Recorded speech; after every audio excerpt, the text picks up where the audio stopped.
എക്സാമിന്റെ തിരക്കിലൊക്കെ ആടാം. പിന്നെ അതിന്റെ ഇടയിൽ ഇപ്പൊ ഒരു കോള് വന്നു, അതാണ് ഇത്തിരി ലേറ്റ് ആയത്. ഓക്കെ, നമുക്ക് ഇത്തിരി ലേറ്റ് ആയിട്ട് പോവാം, കുഴപ്പമില്ല. എവിടെയാണ് നമ്മള് ഇംഗ്ലീഷിന്റെ ടെക്സ്റ്റ് ബുക്ക് ബേസ് ചെയ്തിട്ടുള്ള ക്ലാസ് എവിടെയാണ് നിർത്തിയത്? ലാംഗ്വേജ് എടുത്തില്ലേ നമ്മള്? ഫേഷ്യൽ എക്സ്പ്രഷൻ, ആ ഒരു ആക്സെന്റ് ഒക്കെ, listening skill, speaking skill. Speaking സ്കില്ലാണോ?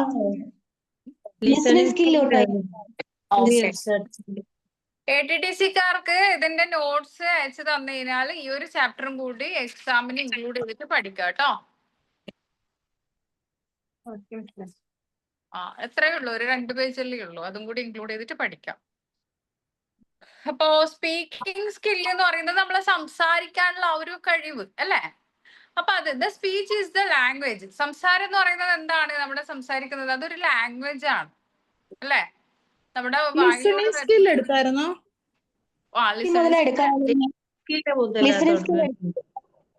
എടുത്തിട്ടില്ല.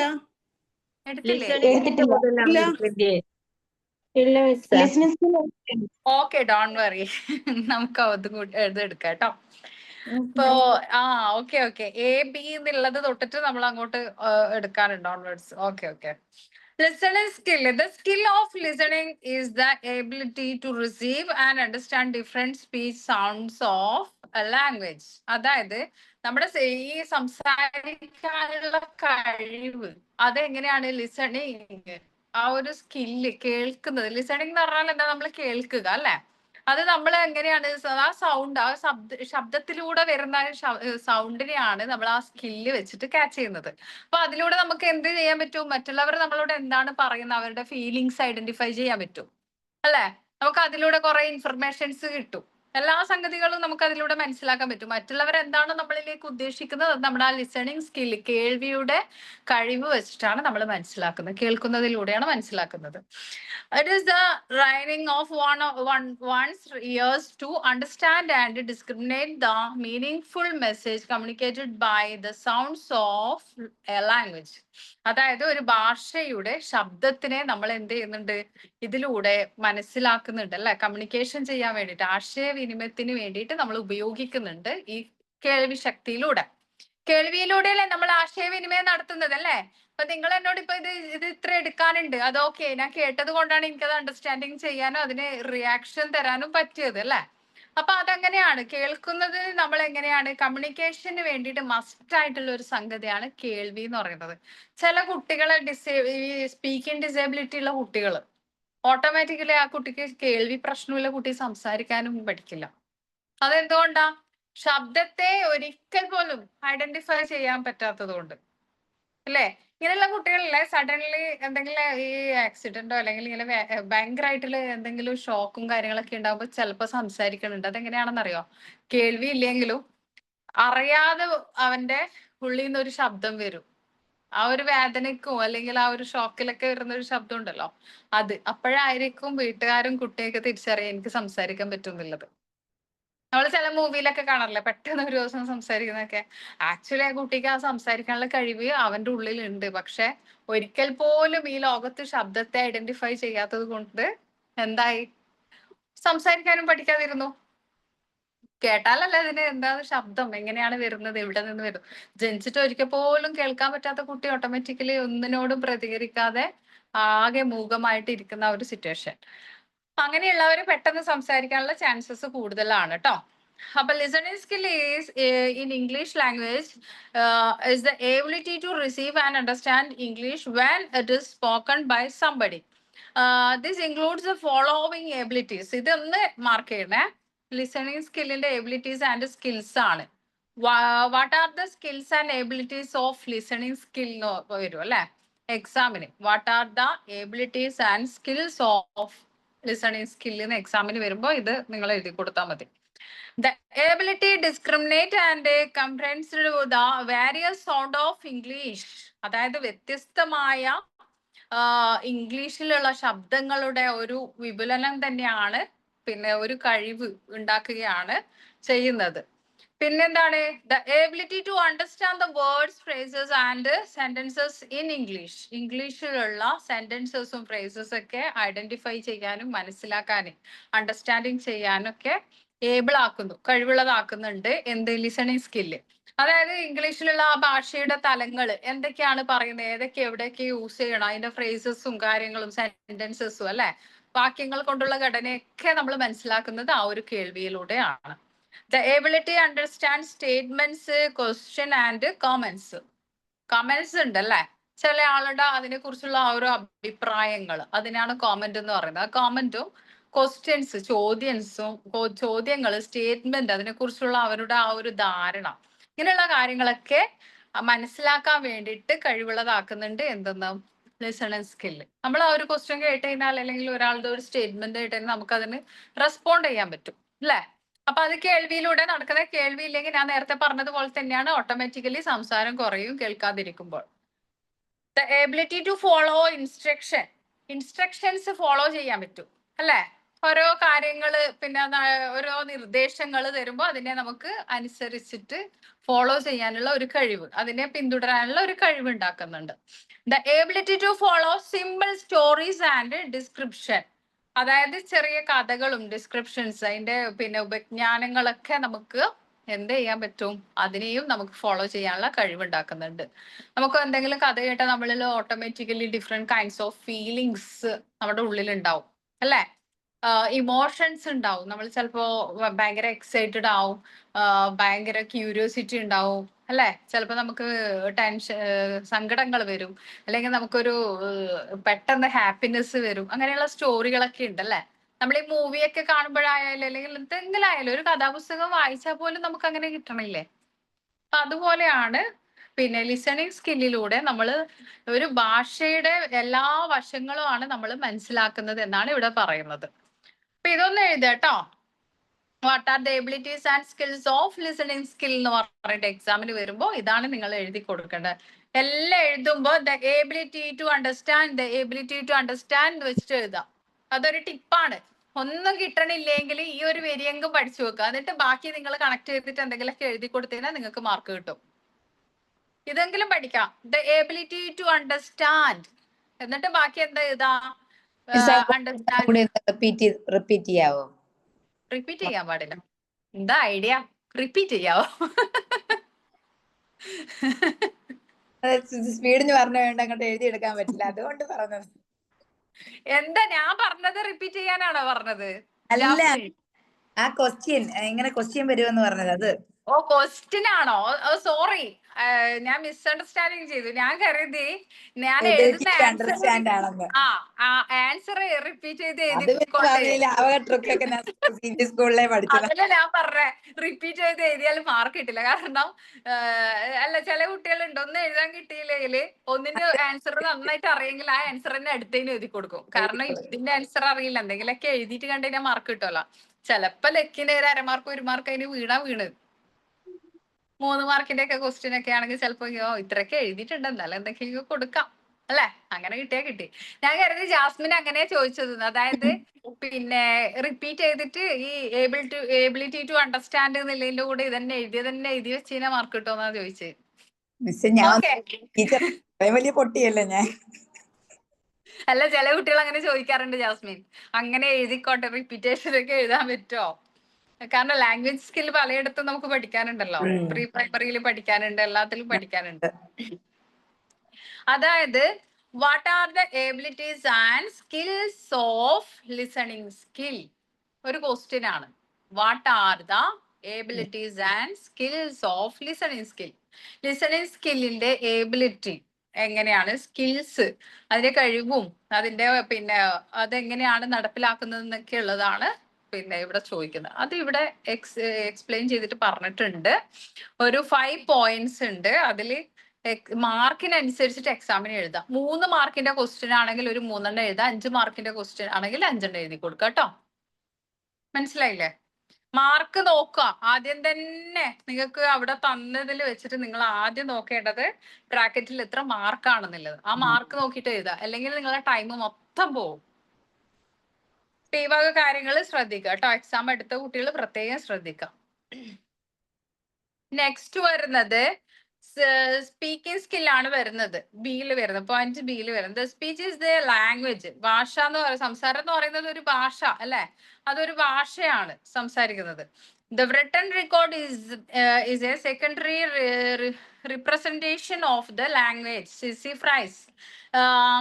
Speaking skills in language are of paramount importance. അത്രയും ഒരു ഇമ്പോർട്ടന്റ് ആയിട്ടുള്ള ഒരു സംഗതിയാണ് എന്താണ് ഈ പിന്നെ സ്പീക്കിംഗ് സ്കിൽ, ഒരു ഭാഷയിൽ സംസാരിക്കാനുള്ള കഴിവ്. പക്ഷേ അത് രണ്ടും കണക്റ്റഡ് ആവുന്ന, ഞാൻ നേരത്തെ പറഞ്ഞ ഒരു ഫാക്ട് അവിടെ സംഭവിക്കുമ്പോഴാണ് ഓട്ടോമാറ്റിക്കലി കേൾവിക്ക് പ്രശ്നമുള്ള കുട്ടീനെ ഓഫ് കോഴ്സ് എന്ത് ചെയ്യും, അത് സ്പീക്കിംഗ് സ്കില്ലിലേക്ക് കണക്റ്റഡ് ആവും. സ്പീക്കിംഗ് സ്കില്ല് കണക്റ്റഡ് ആവുമ്പോൾ കുട്ടിക്ക് എഴുത്തും വായനയും ഇങ്ങനെ കണക്റ്റഡ് ആയിട്ട് പോകും. അപ്പൊ നമ്മള് മറ്റേ നിങ്ങളുടെ പ്രീ പ്രൈമറിന്റെ തിയറിയിൽ ഒരു ചാപ്റ്ററിലുണ്ട് ലാംഗ്വേജ് സ്കിൽ, ഭാഷാ നൈപുണികൾ എന്ന് പറഞ്ഞിട്ട് മലയാളത്തില്, ലാംഗ്വേജ് സ്കിൽ ഡെവലപ്മെന്റ്. അപ്പൊ അതിൽ നമുക്ക് പഠിക്കാനുള്ള ക്വസ്റ്റ്യൻസ് ഉണ്ട്. Language skills are divided into 4. ഭാഷാ നൈപുണികൾ 4ആയിട്ട് തരംതിരിച്ചിട്ടുണ്ട് അല്ലെ. അതിൽ തന്നെയാണ് ഇതിന്റെ സെയിം ആണ് LSRW അല്ലെ, WR. അതായത് പിന്നെ listening, speaking, writing, reading.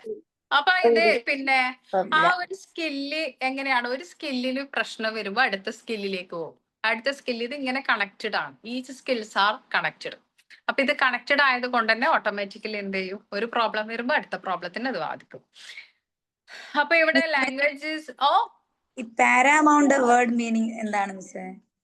Paramount means അത്രയും എന്താ പറയാ ഇമ്പോർട്ടന്റ്, അതിൽ ഇംഗ്ലീഷിൽ തന്നെ പറയാ ഒരു ഇമ്പോർട്ടൻസ് ആയിട്ടുള്ളത്, അതായത് ഉന്നതിയിലുള്ളത് എന്നൊക്കെ പറയില്ലേ. അപ്പൊ ആ ഒരു ലെവലിലുള്ളത് നിങ്ങൾ ചിന്തിക്കുക. പാരമൗണ്ട് ഇമ്പോർട്ടൻസ് എന്ന് പറയുമ്പോൾ ഒരു അങ്ങേയറ്റം കൊടുമുടി കയറി അത്രയും വരുന്ന ഒരു ഇമ്പോർട്ടൻസ് ആയിട്ടുള്ള ഒരു സംഗതി.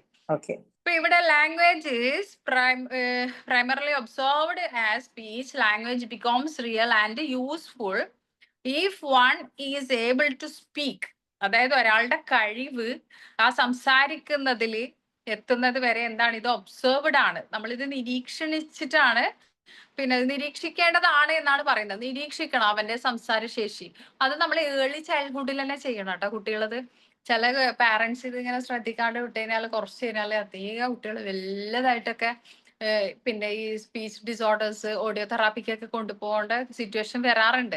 അതെന്താ, ഏർലി ചൈൽഡ്ഹുഡിൽ തന്നെ നമ്മൾ ഈ ഒരു ഡിസോർഡർ, ഈ ഡിസേബിലിറ്റി കണ്ട് ഐഡന്റിഫൈ ചെയ്ത് അതിന് വേണ്ട ട്രീറ്റ്മെന്റ് കൊടുക്കാത്തത് കൊണ്ടാണ്. അപ്പൊ ഇതെന്താണ്, thus it is important to cultivate the skill of speaking intelligibility using appropriate sound symbols. The ability to speak intelligibly in English includes the following sub-skills abilities. അതായത് സബ് സ്കിൽ ഇതിൽ വരുന്നുണ്ട്. ഓട്ടോമാറ്റിക്കലി മെയിൻ ആയിട്ട് വരുന്ന skill എന്ന് പറയുന്നത് language സ്കില്ലിൽ വരുന്ന speaking skill. അപ്പൊ അതിന്റെ സബ് സ്കില്ല് വരുന്നുണ്ട്. ഈ സബ് സ്കില്ലിന് തടസ്സം വരുന്നത് എവിടെയാണെന്ന് അറിയോ?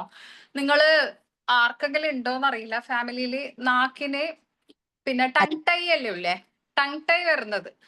പിന്നെ ഈ പിന്നെ നേവിന് ഇത്രയും തിക്നെസ്, ചില കുട്ടികളുടെ നേവ്, നാവിന്റെ അടിയിലുള്ള നേവ് ഇങ്ങനെ കട്ട് ചെയ്ത് കൊടുക്കാറൊക്കെ ഉണ്ട്. അത് നാക്കിന് കട്ടി വരുന്നത് നാക്കിന്റെ അടിയിൽ എന്റെ ഫാമിലിയിൽ ഉണ്ടായിരുന്നു. കട്ടി വരുന്നത് ടങ് ടൈ എന്ന് പറയും. നാക്കിന് ഒരു കട്ടി വരുന്നത് ടങ് ടൈ എന്ന് പറയും. അതുകൂടാതെ ഈ തുമ്പില്ലാത്തതും അതിനെന്ത് പറയും?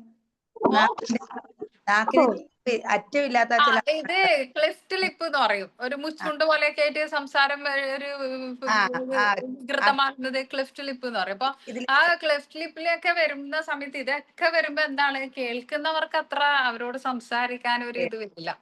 കാരണം ഒരു സുഗമമായിട്ട് സ്മൂത്ത് ആയിട്ട് കമ്മ്യൂണിക്കേഷൻ നമുക്ക് തോന്നില്ല. കേൾക്കുമ്പോ എന്തോ പ്രശ്നം ഉണ്ടല്ലോ. അപ്പൊ നമ്മള് ചില ആൾക്കാരൊക്കെ കാണാം ഇങ്ങനെ നെറ്റി തുളിച്ചിട്ട് okay okay okay okay okay it's okay it's enough എന്ന് പറഞ്ഞിട്ട് പെട്ടെന്ന് ഒഴിഞ്ഞു മാറും. എന്താ മറ്റു നമ്മളെ ആക്ച്വലി അവർക്കും നമ്മളെ പോലെ കമ്മ്യൂണിക്കേറ്റ് ചെയ്യാൻ ഒരുപാട് വാക്കുകളും ഇഷ്ടങ്ങളൊക്കെ ഉണ്ടാവും.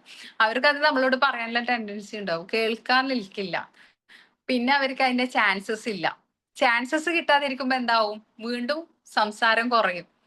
ചാൻസസ് കൊടുക്കുക. സ്പീച്ച് തെറാപ്പിയിലൊക്കെ എന്താ ചെയ്യണത്, ഇവരെ കൊണ്ട് സ്പീക്ക് ഔട്ട് എന്ന് പറഞ്ഞിട്ട് ഇങ്ങനെ ചെയ്യിക്കുകയാണ്. ഇത് ചെയ്ത് ചെയ്ത് ചെയ്ത് സ്ട്രെസ് കൊടുക്കും. ഭയങ്കരമായിട്ട് സ്ട്രെസ് നാക്കിന് കൊടുത്തിട്ടാണ് സംസാരിപ്പിക്കുക. ഈ സ്ട്രെസ് കൊടുക്കുമ്പോ എന്താവും, കിട്ടാത്ത അങ്ങനെ ബുദ്ധിമുട്ടുള്ള ആ വാക്കുകൾ കൊടുത്തിട്ട് സ്ട്രെസ് ഔട്ട് ചെയ്തിട്ട് അതിങ്ങനെ സംസാരിക്കുമ്പോ പിന്നീട് സിമ്പിൾ ടു കോംപ്ലക്സിലേക്ക് പോകും, ലളിതമായത് പിന്നീട് കൊടുക്കും, എന്നിട്ട് അതിൽ നിന്ന് സിമ്പിൾ ആയിട്ട് സംസാരിക്കും. ഓക്കെ, അത് ഓക്കെ ആയി വരും. ആ സിമ്പിൾ ആയത് പെട്ടെന്ന് സംസാരിക്കും. ഓട്ടോമാറ്റിക്കലി എന്ത് ചെയ്തിട്ടുണ്ട്, സ്ട്രെസ് ആയിട്ടുള്ള ആ വാക്ക് അവിടെ ചെയ്യിപ്പിച്ചിട്ടുണ്ട് കുട്ടീനെ കൊണ്ട്. അപ്പൊ അതുകൊണ്ട് ഇത് ട്രീറ്റ്മെന്റ് ആണ് കേട്ടോ, ഇതൊന്നും നിങ്ങൾക്ക് പറഞ്ഞേണ്ട ആവശ്യമില്ല.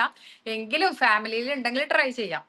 ആദ്യം നല്ല ടഫ് ആയിട്ടുള്ള വാക്ക് കൊടുത്തിട്ട് ഇങ്ങനെ നമ്മൾ പരീക്ഷിക്കുമ്പോൾ സിമ്പിൾ വേർഡ് കൊടുത്തതിന് അത് ഈസി ആയിട്ട് സംസാരിക്കും. അപ്പൊ സിമ്പിൾ ടു കോംപ്ലക്സിലേക്ക് എത്തിക്കുക, ലളിതത്തിൽ നിന്ന് സങ്കീർണം ടഫ് ആയിട്ടുള്ളതിലേക്ക് എത്തിക്കുക കേട്ടോ. അങ്ങനെയാണ് ഇതിന്റെ ഒരു തെറാപ്പി എന്ന് പറയുന്നത്. അപ്പൊ ഇതില് പിന്നെ എല്ലാത്തിനും സിമ്പിൾസും സൗണ്ടും ഒക്കെ ഉണ്ട്, എല്ലാത്തിനും അതിൻ്റെതായ സിമ്പിൾസ് ഒക്കെ വരുന്നുണ്ട്. അതൊക്കെ വെച്ചിട്ട് വേണം നമ്മൾ ഫോളോയിങ് ചെയ്തിട്ട് വേണം ആ ഒരു സബ് സ്കില്ലിനെ നമ്മുടെ നാക്കിന് വരുന്ന സംഗതികൾ വെച്ചിട്ട് പഠിപ്പിച്ചു കൊടുക്കാൻ. അപ്പൊ ഇതിവിടെ ടങ് ടൈ വരാറുണ്ട്, നെർവ് തിക്നെസ് വരാറുണ്ട്, ക്ലെഫ്റ്റ് ലിപ്പ് വരാറുണ്ട്, ഇങ്ങനെ കുറെ റീസൺ ഉണ്ട് സംസാര വൈകല്യത്തിന്. പക്ഷെ ഇതൊക്കെ നമ്മൾ സ്പീച്ച് ഡിസോർഡർ പരിഹരിക്കേണ്ടതാണ്. ഏതാണ് കുട്ടീന്റെ പ്രശ്നം എന്ന് കണ്ടെത്തിയിട്ട് പരിഹരിക്കുക കേട്ടോ. എല്ലാത്തിനും കോമൺ ആയിട്ട് ഒരു ഇഷ്യൂ ഒന്നും ഉണ്ടാവില്ല. ചില ആൾക്കാർ ഈ പിന്നെ പെട്ടെന്നുള്ള സഡൻലി ഉണ്ടാകുന്ന ഷോക്കിൽ നിന്ന് സൈലന്റ് ആവാറുണ്ട് അല്ലേ? എന്തെങ്കിലും ഒരു ആക്സിഡന്റ് ഒക്കെ കണ്ടിട്ടൊക്കെ സംസാരം നിലച്ചു പോയിട്ടൊക്കെ പേടി, ഭയപ്പാട് തട്ടുന്നതല്ലേ? ആ, പിന്നെ അവർക്ക് ആ ഒരു സിറ്റുവേഷണൽ കോഴ്സസ് ആണത്, സാഹചര്യപരമായിട്ടുള്ള പ്രശ്നങ്ങൾ. അതിനാണ് സിറ്റുവേഷണൽ കോഴ്സസ് എന്ന് പറയുന്നത്. ആ സിറ്റുവേഷണൽ കോഴ്സസിനെ ഒന്നുമില്ല എന്നുള്ളതിലേക്ക് ആ സിറ്റുവേഷനെ അക്സെപ്റ്റ് ചെയ്തിപ്പിച്ചിട്ടാണ് പിന്നീട് സംസാരിപ്പിക്കുന്നത്. അപ്പൊ ഓരോന്നിനും, അതാ ഞാൻ പറഞ്ഞ, എല്ലാത്തിനും ട്രീറ്റ്മെന്റ് കൊടുത്തിട്ട് വേണം, ആ കാരണങ്ങൾ കണ്ടെത്തിയിട്ട് വേണം ട്രീറ്റ് ചെയ്യാൻ. അല്ലാതെ ട്രീറ്റ്മെന്റ് എല്ലാത്തിനും കോമൺ ആയിട്ട് കൊടുത്തതിന് സക്സസ് ആവില്ല. റീസണബിൾ ആയിട്ടുള്ള ട്രീറ്റ്മെന്റ് കൊടുത്തിട്ട് ഇതിനെ റിക്കവർ ചെയ്ത് എടുക്കുക. അതാണ് ഈ സ്പീച്ച് ഡിസോർഡറിനും ലിസണിങ് സ്കിൽ ഡിസോർഡറിനൊക്കെ നമുക്ക് ചെയ്തു കൊടുക്കാനുള്ളത്. ഓക്കെ, ക്ലിയർ ആയില്ലേ? ക്ലിയർ ആയി. Activities four developing speaking skill, അതായത് പിന്നെ നമ്മുടെ ഭാഷാ നൈപുണ്യം, സംസാരിക്കാനുള്ള കഴിവ് വികസിപ്പിച്ചെടുക്കാനുള്ള ആക്ടിവിറ്റീസ്, സംസാരിക്കാനുള്ള ശേഷി വികസനത്തിന് വേണ്ടിയിട്ടുള്ള ആക്ടിവിറ്റീസ് ആണ് പറയുന്നത്. A lot of practice should be given to speak the language in a number of situation.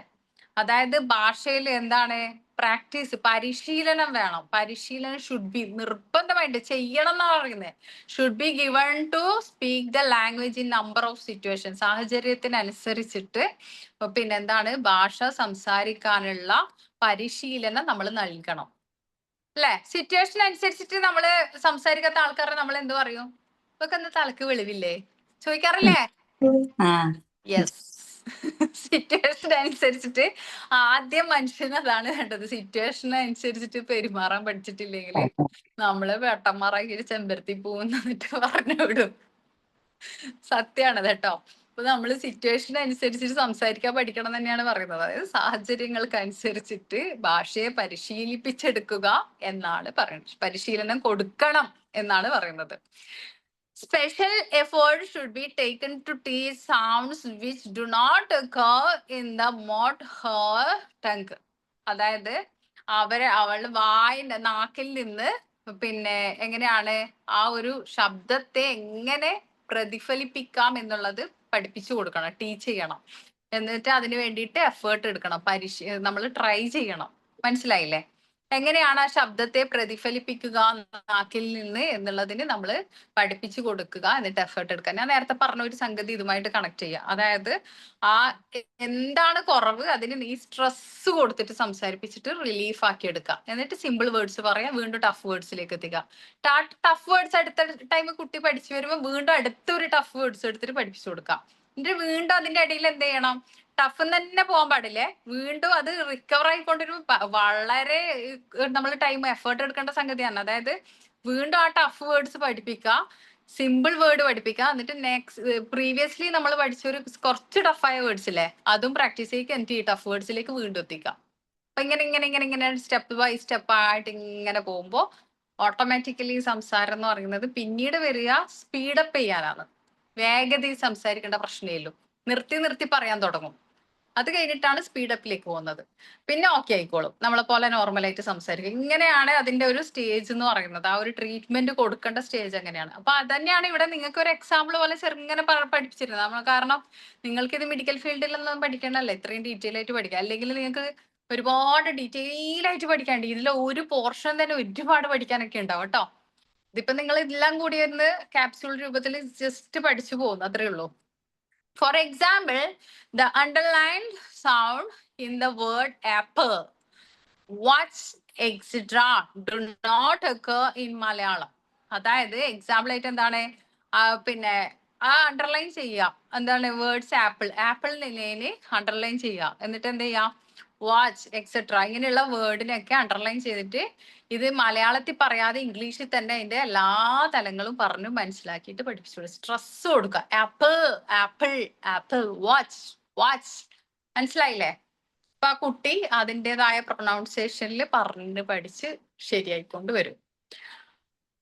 Reading allowed, ഉറക്കെ വായിക്കാം. Reading aloud facilitates the development of speaking English with correct stress and intonation.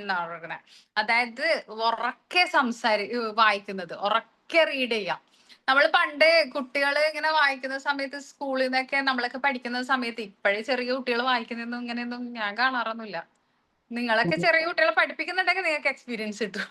എനിക്ക് എപ്പോഴും കിട്ടാറ് ഒന്നിക്കെ കല്യാണം കഴിഞ്ഞവരല്ലേ, plus two അല്ലേ, അങ്ങോട്ടുള്ളത്. ഞാൻ എപ്പോഴും വരുന്നത് കൊച്ചു കുട്ടികളെ പഠിപ്പിക്കുന്ന എക്സ്പീരിയൻസ് എങ്ങനെ ഉണ്ടാവുന്നുള്ളത്. ഉറക്ക വായിക്കുന്നൊക്കെ നമുക്ക് പറയല്ലോ അവരോടൊക്കെ, അല്ലേ? പക്ഷെ വലിയ കുട്ടികളെ പഠിപ്പിക്കണ അപ്പൊ കുട്ടികളെ പാടാ. രസാണോ? വലിയ കുട്ടികളെ പഠിപ്പിക്കാനും പാടാണ്, പക്ഷെ കൊച്ചു കുട്ടികളെ പഠിപ്പിക്കാനും നല്ല പാടാണ്. കാരണം എന്താ പറയാ, ഒരു പ്രോപ്പർ പ്ലേസിൽ ഇരുന്ന് പഠിക്കാനൊന്നും ഇഷ്ടപ്പെടില്ല. കോൺസെൻട്രേഷൻ, അവരെ ഇങ്ങനെ പിടിച്ചിരുത്താനുള്ള ഒരു കഴിവ് വളരെ കഷ്ടപ്പാടാണത്. അത് പിന്നെ മെമ്മറിയിൽ അവരെ കയറ്റാനുള്ള കഴിവ് കുറെ ഉണ്ട്. അതായത് അവരെ ഓർത്തിരിക്കും, നമ്മൾ പറയുന്നത് അവർ മറന്നുപോകും. മറന്നു പോകും. പിന്നെ അവർ മറക്കണമെന്നില്ല, ടെമ്പററി മറക്കലാണ് കേട്ടോ. പിന്നെ എപ്പോഴെങ്കിലും എന്തെങ്കിലും സിറ്റുവേഷൻ വരും, അത് മാം അത് ഇങ്ങനെ പറഞ്ഞിട്ടില്ലേ, ഉള്ളിലുണ്ടാവും. പക്ഷെ അത് ചില സമയത്ത് അവർക്ക് അത് പറയാനും വലിയ താല്പര്യമില്ല, ഓർക്കണില്ല, അങ്ങനെയാണ്. പക്ഷെ എവിടെയെങ്കിലും എന്തെങ്കിലും വരുമ്പോ അത് അങ്ങനെയാന്ന് പറഞ്ഞത് നമ്മൾ വിചാരിക്കും, ഇതല്ലേ ഇത് ചോദിച്ചിട്ട് കിട്ടാതിരുന്നു, ഇതെന്ത് ഇപ്പൊ ഇങ്ങനെ പറയണേ, നമ്മളാരായി ഇപ്പൊ പൊട്ടന്മാരായി. അപ്പൊ ഇത് എന്ന് വെച്ചാൽ ഇവരുടെ ഉള്ളിലുണ്ടാവും, പക്ഷെ ഇവര് വേറെ എന്തൊക്കെയോ ചിന്തയിലാണ്, കോൺസെൻട്രേഷൻ ഡൈവേർട്ടായി പോയി. അപ്പൊ ഇത് ചോദിക്കുന്ന അതൊന്നും എനിക്ക് വലിയ പറയാൻ താല്പര്യം, ഞാൻ ഇപ്പൊ വേറെ എന്തെല്ലോ ചിന്തിക്കുന്നില്ല, ഒരു ഒരു ഒരു അങ്ങനെയുള്ള ഒരു മൈൻഡ് സെറ്റ്. അപ്പൊ അതിൽ നിന്ന് വരുന്ന ഒരു ആൻസർ ആകുന്നത് കൊണ്ടാണ് അങ്ങനെ വരുന്നത് കേട്ടോ. ഇതിനൊക്കെ സൈക്കോളജിക്കലി ഒരുപാട് വശങ്ങളുണ്ട്. ഈ കുട്ടികളെ പിടിച്ച് ക്ലാസ്സിൽ ഇരുത്താനൊക്കെ ഉള്ളത് ഭയങ്കര ബുദ്ധിമുട്ടൊരു ടാസ്ക് ആണത്.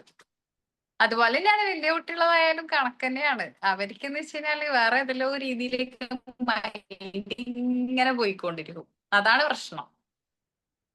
എന്റെ ക്ലാസ്സിലേക്ക് ഇരുന്നിട്ട് ഇങ്ങനെ രാത്രി ഫോൺ വിളിച്ച് ഉറങ്ങുന്ന ആൾക്കാരെയാണ് ഞാൻ കുറെ കാണാറുള്ളത്. അതും സീനാണ്. പ്ലസ് ടു ഹൈസ്കൂളിൽ എടുക്കാറുണ്ട്, പിന്നെ നിങ്ങളെ പോലുള്ള കുട്ടികൾക്ക് ഓഫ്ലൈനിൽ എടുക്കാറുണ്ടല്ലോ. അപ്പൊ അതൊക്കെ ഭയങ്കര എക്സ്പീരിയൻസ് ആണ്, അടിപൊളി എക്സ്പീരിയൻസ് ആണ്. നേരെ നമ്മൾ ഈ ക്ലാസ് എടുക്കുന്നിടത്ത് ഒരു റീൽ എടുക്കാൻ വിളിച്ചാലോ എല്ലാവരും പുതിയ സോങ് ഒക്കെ ആയി ഫുൾ ആക്റ്റീവ് ആയിട്ട് വരും. അതാണ് അവസ്ഥ. അപ്പോ നമ്മള് പിന്നെ പക്ഷെ ഞാനങ്ങനെ ബോറടിപ്പിക്കുന്ന രീതിയിൽ ക്ലാസ് കൊടുക്കാറില്ല. എനിക്കറിയാം നിങ്ങളെ എങ്ങനെ പിടിച്ചിരുത്തണം, ട്രീറ്റ്മെന്റ് ഒക്കെ ഞാൻ എല്ലാം കയ്യിൽ വെച്ചിട്ട് കയറിപ്പോവും. അല്ലെങ്കിൽ നമുക്കറിയാലോ, ടെക്സ്റ്റ് ബുക്കിനെ ബേസ് ചെയ്തിട്ട് മാത്രം ക്ലാസ് എടുക്കുകയാണെങ്കിൽ ഒരു കുട്ടിയും ക്ലാസ്സിൽ ഇൻട്രസ്റ്റിംഗ് ആയിരിക്കില്ല. ഇടയ്ക്ക് ഇങ്ങനെ നല്ല എരിവും പുളിയും മസാലയൊക്കെ ഇട്ട് കൊടുത്താൽ വാവ് ഇൻട്രസ്റ്റിംഗ് ആയിട്ട് നിർത്തേണ്ട, ക്ലാസ് എടുത്തോ. ഞാൻ പറയും എനിക്ക് തൊണ്ടയിൽ വെള്ളമില്ല, എല്ലാം വെറ്റിയിട്ടുണ്ട്, ഞാൻ പോവാണെന്ന് പറയും. എന്നാലും പോകണ്ടെന്നേ പറയും. കാരണം അവർക്ക് ഇഷ്ടപ്പെടുന്ന രീതിയിൽ നമ്മൾ എപ്പോഴും ക്ലാസ് കൊടുക്കുക. അത് കൊച്ചു കുട്ടികളായാലും അതിൻ്റെതായ രീതിയിൽ നമ്മൾ ക്ലാസ് കൊടുത്താൽ മതി കേട്ടോ. അപ്പൊ ഇവിടെ സ്ട്രെസ് കൊടുക്കേണ്ടത് സ്ട്രെസ് കൊടുത്തിട്ട് ഉറക്കെ വായിപ്പിച്ചിട്ട് റീഡ് ചെയ്യാനാണ്, സംസാരിപ്പിക്കാനല്ല പറയുന്നത്. ഉറക്കെ വായിപ്പിച്ചിട്ട് ആ ഒരു ഫെസിലിറ്റി, ആ ഒരു പിന്നെ സംവിധാനം ഒരുക്കി കൊടുത്തിട്ട് കുട്ടിന്റെ സ്പീക്കിംഗ് ഡെവലപ്മെന്റ് നടത്തുക, സംസാരിക്കാനുള്ള വികസനം നടത്തുക. Use of tape recorder, recorded speech of a person can be listened to later, which helps in correcting his pronunciation. His pronunciation ആണ് ട്ടോ, mispronunciation ആണോ? mispronunciation, okay. And other speech defect. എന്റെ text ബുക്കില്, നിങ്ങൾ എല്ലാവരുടെയും ടെക്സ്റ്റ് ബുക്കിൽ ഉള്ളതുപോലെ ആയിരിക്കില്ല, എന്തെങ്കിലും കറക്ഷൻ ഉണ്ടെങ്കിൽ പറഞ്ഞു തരണേ. ഈ ടെക്സ്റ്റ് ബുക്കിൽ കൂടുതലും സ്പെല്ലിംഗ് മിസ്റ്റേക്ക് ആണ് മിസ്സേ. യെസ് യെസ്, എന്റേത് പ്രത്യേകിച്ച്, കാരണം നിങ്ങളത് വരുന്നതിന് മുമ്പുള്ളതാണ് എന്റെ ടെക്സ്റ്റ് ബുക്ക്. അതുകൊണ്ട് രണ്ടാമത് വന്നിട്ട് നോട്ട് കറക്റ്റ് അതിനാണ് കറക്റ്റ് വരും. The tape recorder can also be used to listen to recorded form of dialogues, narration and speech. കഥാപാത്രങ്ങളും അതിന്റെ ഓരോ കഥാപാത്രങ്ങളുടെയും ഡയലോഗ്സ് ഉണ്ടല്ലോ, ഇത് നമ്മൾ ടേപ്പ് റെക്കോർഡിലാക്കിയിട്ട് ഒരു കമ്മ്യൂണിക്കേഷൻ, ഒരു കോൺവെർസേഷൻ പോലെ നമ്മൾ ഇങ്ങനെ റെക്കോർഡ് ചെയ്തിട്ട് അത് കേൾപ്പിച്ചു കൊടുക്കുക. എന്നിട്ട് അത് പറയാനുള്ള ടെൻഡൻസി ഉണ്ടാക്കി കൊടുക്കുക. അപ്പൊ കുട്ടി ഓട്ടോമാറ്റിക്കലി കോൺവെർസേഷൻ കേൾക്കുമ്പോ എന്താ പഠിക്കുന്നേ? ഒരാള് സംസാരിക്കുമ്പോൾ എങ്ങനെ പ്രതികരിക്കണം, അതവിടെ പഠിക്കണ്ടില്ലേ? ഇല്ലേ? അത് ഈ കോൺവെർസേഷൻ കുട്ടികൾ കേൾക്കുന്നത് കൊണ്ട് അങ്ങനെയാണ് കേട്ടോ. പെട്ടെന്ന് നമ്മൾ ഈ ചില കൊച്ചു കുട്ടികൾ ഹിന്ദിയൊക്കെ സംസാരിക്കാൻ പഠിക്കുമ്പോൾ നിങ്ങള് പിന്നെ ഇത് പഠിച്ചല്ലോ, ആ വേർഡിന്റെ മീനിങ് പഠിച്ചല്ലോ എന്നൊക്കെ, അതൊന്നും വലിയ അത്ഭുതപ്പെടാനൊന്നുമില്ല, വലിയ സംഗതിയൊന്നുമല്ല. കാരണം ഇവരെപ്പോഴും കാണുന്നത് കമ്മ്യൂണിക്കേഷനാണ് അല്ലേ? ഈ ചോട്ടാ ബീനായാലും ലഡു തിന്നുന്നതായാലും എല്ലാം തന്നെ അവിടെ ലാംഗ്വേജ് വരുന്നുണ്ട്, അവര് തമ്മിലുള്ള കമ്മ്യൂണിക്കേഷൻ. അപ്പൊ റെസ്പോണ്ട് ചെയ്യുന്ന ഒരു മെത്തേഡ്, ഇതെങ്ങനെയാണ് ഒരാളിലേക്ക് റെസ്പോൺസ് കൊടുക്കുന്നത്. അപ്പൊ ഇതിന്റെ മീനിങ് ഇതാണെന്ന് കുട്ടി ആ ഒരു സിറ്റുവേഷൻ വെച്ചിട്ട് ക്യാച്ച് ചെയ്ത്, എന്നിട്ട് അതിന്റെ മീനിങ്ങും പഠിച്ചു. അപ്പൊ ഇങ്ങനെയുള്ളതൊക്കെ അത്യാവശ്യം കാണിച്ചു കൊടുക്കുന്നത് നല്ലതാണ്. ഭാഷയൊക്കെ പഠിക്കാൻ നല്ലതാണ്, കമ്മ്യൂണിക്കേഷൻ എങ്ങനെയാണെന്നുള്ളത് മനസ്സിലാക്കാനൊക്കെ നല്ലതാണ്. നമ്മളെപ്പോഴും എല്ലാത്തിനെയും കുറ്റം പറഞ്ഞിട്ട് ഇതാക്കുന്നത് നമുക്ക് ചെയ്യേണ്ട ആവശ്യമൊന്നുമില്ല. കാരണം എനിക്കൊക്കെ എന്റെ മോള് ഹിന്ദി സംസാരിക്കുന്ന നെഗറ്റീവ് ടോക്കാ ഇവര് കൂടുതലും എടുക്കുന്നത്, പോസിറ്റീവ് ടോക്ക് എടുക്കുന്ന കുട്ടികൾ കുറവായിരിക്കും ഇല്ലേ? അല്ലെ ചോദിച്ചോക്ക് പാരന്റ്സ്. അല്ല, ചില കാർട്ടൂണ് പിന്നെ എനിക്ക് തോന്നുന്നു ഡോറിമോനോ ഏതോ ഒരു കാർട്ടൂൺ എടുത്തിട്ട് അടിപൊളിയായിട്ട് ഹിന്ദി സംസാരിക്കാൻ പഠിച്ചിട്ടുണ്ട് എന്റെ മോള് 3-4 വയസ്സിലേരോ. സംസാരിക്കാൻ പഠിക്കും, ലാംഗ്വേജ് ഓക്കെ, പക്ഷെ ഈ കമ്മ്യൂണിക്കേഷനിൽ കൂടുതലും ബാഡ് ആയിട്ടുള്ളതാണ് കൂടുതലും ക്യാച്ച് അത് ചെയ്യുന്നത്. നമ്മള് കൊടുക്കുന്നത് സംഗതി ബാഡ് ആവാതിരുന്നാ മതി. കുട്ടികൾക്ക് അലൗഡ് ആയിട്ടുള്ള സംഗതി അല്ലേ നമ്മൾ അവർക്ക് ആക്സസ് ചെയ്ത് കൊടുക്കണേ. പിന്നെ കുഴപ്പമൊന്നുമില്ല, ബാക്കിയെല്ലാം നമ്മൾ തന്നെ ബാൻ ചെയ്ത് വെക്കാം. ബാഡ് വേർഡ്സും ബാഡ് കമന്റ്സ് ഒക്കെ വരുന്നതൊക്കെ നമ്മൾ ബാൻ ചെയ്യണം. ചില വേർഡ്സ് അടിച്ചു കഴിഞ്ഞാൽ അത് വരും, അത് നമ്മൾ ബ്ലോക്ക് ലിസ്റ്റിൽ ഇട്ട് കഴിഞ്ഞാൽ അത് പിന്നെ സെർച്ച് ചെയ്താലും എവിടെ നോക്കിയാലും എവിടെ ഒന്നും കിട്ടില്ല. കുറച്ച് ഇങ്ങനെയൊക്കെ പഠിക്കണം. ടെക്നോളജിക്കലി അവര് ചിന്തിക്കുന്നതിന് മുമ്പേ നമ്മൾ ആ വഴികൾ കൊണ്ടുപോയിട്ട് അടച്ചു കൊടുക്കുക, എന്നിട്ട് സംഗതി കൊടുക്കുക. അപ്പൊ പിന്നെ വലിയ കുഴപ്പമില്ല. ഇവിടെ നിന്ന് ഇപ്പൊ ഇത് കേൾക്കണായിട്ടാണ് ഞാൻ ഇത്തിരി ശബ്ദം കുറച്ച് പറഞ്ഞത് കേട്ടോ.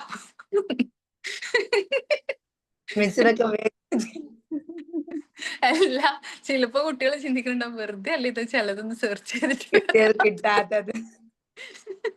ഒന്നും പറയാൻ പറ്റില്ല, ഇപ്പോഴത്തെ കുട്ടികളാണ്.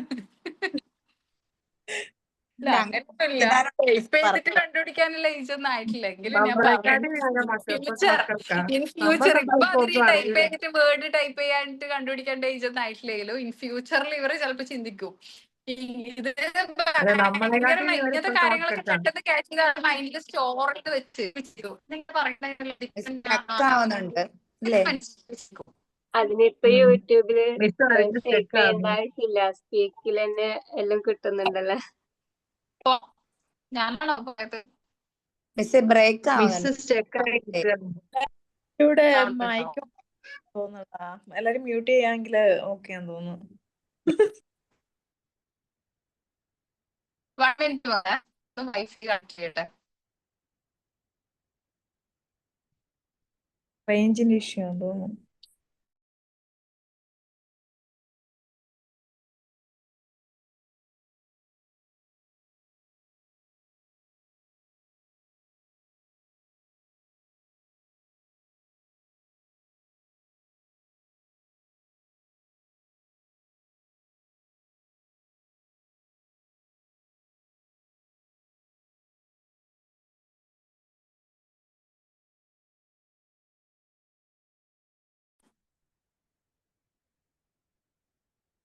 Is it okay now?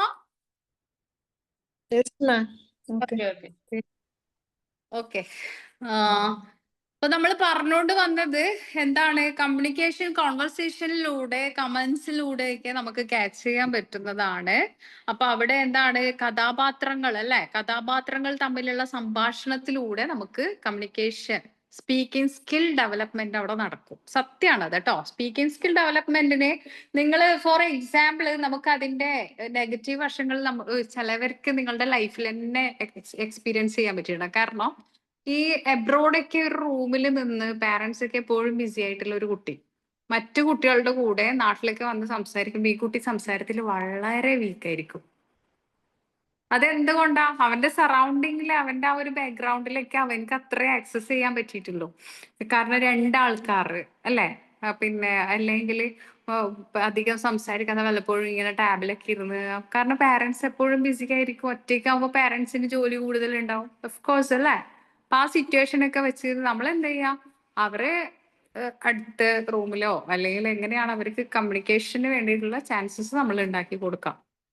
എപ്പോഴും ഈ ഓഡിയോ തെറാപ്പി, സ്പീച്ച് തെറാപ്പിക്കൊക്കെ പിന്നെ കുട്ടികളെ കൊണ്ടുവരുന്ന സമയത്ത് തന്നെ അവിടെ എപ്പോഴും മോസ്റ്റ്ലി ഉണ്ടാവുന്നത് എന്താണെന്നറിയോ? ഇതുപോലെ എബ്രോഡിലെ കുട്ടികളാണ്. അത് കഴിഞ്ഞിട്ട് നമ്മളെ നാട്ടിലെ കുട്ടികൾ ഭയങ്കര ഇതിനേക്കാളൊക്കെ വലിയവര് വിളിക്കുന്നതിനേക്കാൾ അങ്ങേയറ്റത്തെ പിന്നെ തെറി വരെ പാഴ്സലായിട്ട് ഇങ്ങോട്ടേക്ക് വരും. എന്റെ വീടിന്റെ ബാക്ക് സൈഡില് പിന്നെ വലിയ ഗ്രൗണ്ട് എന്റെ മോൾക്ക് ഉണ്ടായിരുന്നു മലയാളം സംസാരിക്കാൻ അറിയില്ലായിരുന്നു നോക്ക്. ഇപ്പൊ ഓക്കെ ആയോ? ഇപ്പൊ കുറേശ്ശെ റെഡി ആയിട്ട് വരുന്നുണ്ട്. ഇപ്പൊ നാട്ടിൽ നിന്ന് ഇപ്പൊ അവര് വിളിക്കുന്നേരം പറയലുണ്ട്, ബ്രദേഴ്സ് ഒക്കെ വിളിക്കുന്നേരം പറയും. ഇപ്പൊ കുറച്ചും കൂടി ബെറ്റർ ആയിട്ടുണ്ട് അതാണ് മലയാളം. നമ്മുടെ പക്ഷെ കമ്മ്യൂണിക്കേഷനിലുള്ള ഒരു ആക്സസ് ചെയ്യാനുള്ള ഒരു എബിലിറ്റീസ് നമ്മൾ ഉണ്ടാക്കി കൊടുക്കുക, ഒരു പോസിബിലിറ്റി. ഇവിടെ മെയിനായിട്ട് ആദ്യമൊക്കെ കാർട്ടൂൺ വെച്ച് കൊടുത്താൽ കാണുന്നു മലയാളം. പിന്നെ അത് ഇംഗ്ലീഷായി. പിന്നെ മൂത്ത മോള് കുട്ടികള് സംസാരിക്കുമ്പോ പൊതുവെ മലയാളം കാർട്ടൂൺസിന് ഇൻട്രസ്റ്റിംഗ് അല്ല. അത് ഈ കൊറോണയുടെ സമയത്ത് ഓൺലൈൻ ക്ലാസ് വന്നല്ലോ, അതാ മെയിൻ ആയിട്ട് വന്നത്. ഓൺലൈൻ ക്ലാസ് വന്ന സമയത്ത് മോള് 2 വർഷത്തോളം ഓൺലൈനിൽ തന്നെ ആയിരുന്നു. അതിന് അപ്പൊ അവളെ കുട്ടികളെ പറയാൻ പറ്റില്ല. ഈ ആനിമേഷൻസ് ഒക്കെ ഉള്ള വരുമ്പോ കുറച്ചുകൂടി നമ്മളെ നാട്ടിലുള്ളതിനേക്കാൾ പഠിച്ച് ആ ഒരു ആനിമേഷൻ ആ ഒരു ഫീൽഡിൽ പഠിക്കുന്നത് കുറച്ച് വിദേശത്തുള്ള ആൾക്കാരാണ്. അവര് തന്നെയാണ് അതൊരു ഔട്ട്സ്റ്റാൻഡിങ് ആയിട്ട് എക്സലന്റ് ആയിട്ട് പുറത്തിറക്കുന്നതും. നമ്മളെ നാട്ടിൽ നിന്ന് ചെയ്യുന്നത് ഇത്തിരി വീക്ക് തന്നെയാണ്. അപ്പൊ കുട്ടികൾക്ക് കുറച്ചും കൂടി എക്സ്ട്രീം ലെവലിൽ കിട്ടണമെങ്കിൽ ഇതുപോലുള്ള നല്ല കാർട്ടൂൺ കാണണം, ക്വാളിറ്റി ഉള്ളത് സത്യം പറഞ്ഞാല്. അല്ലാതെ ഡോറാബുജി ഒന്നും കണ്ടതിനെ കൊണ്ട് ഒരു കാര്യമില്ല. അവള് കാണുന്നത് ഏതാന്ന് പോലും എനിക്കറിയില്ല. പക്ഷെ ഫുള്ളും ഇപ്പൊ മൂന്നാമത്തെ ആളും അങ്ങനെ തന്നെ, ഫുള്ളും പറയുന്നത് ഇംഗ്ലീഷ് തന്നെ. അവള് എന്ത് ചോദിച്ചാലും ഇംഗ്ലീഷിൽ മറുപടി. അതാണ് മൂന്നാമത്തെ നമ്മളൊരു ട്രെയിനിങ് കൊടുക്കേണ്ട. അവർക്ക് ഇതിലൂടെയൊക്കെ കിട്ടും. പക്ഷെ ഇതിനെന്നെ മൈൻഡ് ഇങ്ങനെ വിട്ടുകൊടുത്തു കഴിഞ്ഞാൽ സിറ്റുവേഷണൽ കോഴ്സസ് എന്ന് പറഞ്ഞ സംഗതിയുണ്ട്. സാഹചര്യങ്ങളോട് സംസാരിക്കാനും ബിഹേവ് ചെയ്യാനുള്ള കഴിവ് കുറഞ്ഞു വരും. കാരണം ലൈഫിലോട്ട് റിയാലിറ്റിയിൽ വന്നിട്ട് ആൾക്കാരായിട്ട് മിങ്കിളാവാനോ സംസാരിക്കാനുള്ള കഴിവും കുറഞ്ഞു വരും. അപ്പൊ ഇതൊക്കെ നമ്മൾ എപ്പോഴും ശ്രദ്ധിക്കണം കേട്ടോ. ഇങ്ങനെയുള്ള കാര്യങ്ങളൊക്കെ എല്ലാം ശ്രദ്ധിച്ചിട്ട് എല്ലാം അളവിനെ അനുസരിച്ചിട്ട് ക്വാളിറ്റി അനുസരിച്ച് കൊടുക്കുക. ക്വാളിറ്റി വേണം, ക്വാണ്ടിറ്റിയും വേണം, അളവും വേണം അവിടെ. എന്റെ മോനുണ്ടായിരുന്നു. പക്ഷെ മോനിങ്ങനെ പിന്നെ സംസാരിക്കൂല, എന്തോ ഒരു കളി കളിക്കും. ഇങ്ങനെ നാട്ടിൽ കൊണ്ടുപോയി ഡോക്ടറെ കൊണ്ടുപോയി കാണിച്ചു. ഡോക്ടർ പറഞ്ഞു കുട്ടി ഓടുന്നില്ലേ, ചാടുന്നില്ലേ, നടക്കുന്നില്ലേ, കുട്ടിക്ക് വേറെ പ്രത്യേകിച്ച് തകരാറൊന്നുമില്ല എന്ന് പറഞ്ഞു. പിന്നെ തിരിച്ചു വന്നതിന് ശേഷം ഈവനിങ്ങിൽ എന്തോ ഹസ്ബൻഡ് ഈവനിങ് പോകുന്ന സമയത്ത് ഷോപ്പിലോട്ട് കൊണ്ടുപോയി. ഇപ്പൊ എല്ലാവരുമായിട്ട് മിങ്കിളായി. ഇപ്പൊ നന്നായിട്ട് ഹിന്ദി, അറബി എല്ലാം സംസാരിക്കും. ഷോപ്പിൽ നിൽക്കാൻ പഠിച്ച്, കൗണ്ടറിൽ നിൽക്കാൻ പഠിച്ച്, എല്ലാം പഠിച്ചിപ്പോ റെഡിയായി. അല്ല, അങ്ങനെ അതൊക്കെ അങ്ങനെയാണ്. നമ്മള് ഇപ്പോ കൂട്ടിലിട്ടിട്ട് വളരുന്നതും കൂട്ടിന്ന് പുറത്തിറങ്ങി വളരുന്നതും തമ്മിൽ അതിൻ്റെതായ വ്യത്യാസം ഉണ്ടാവും.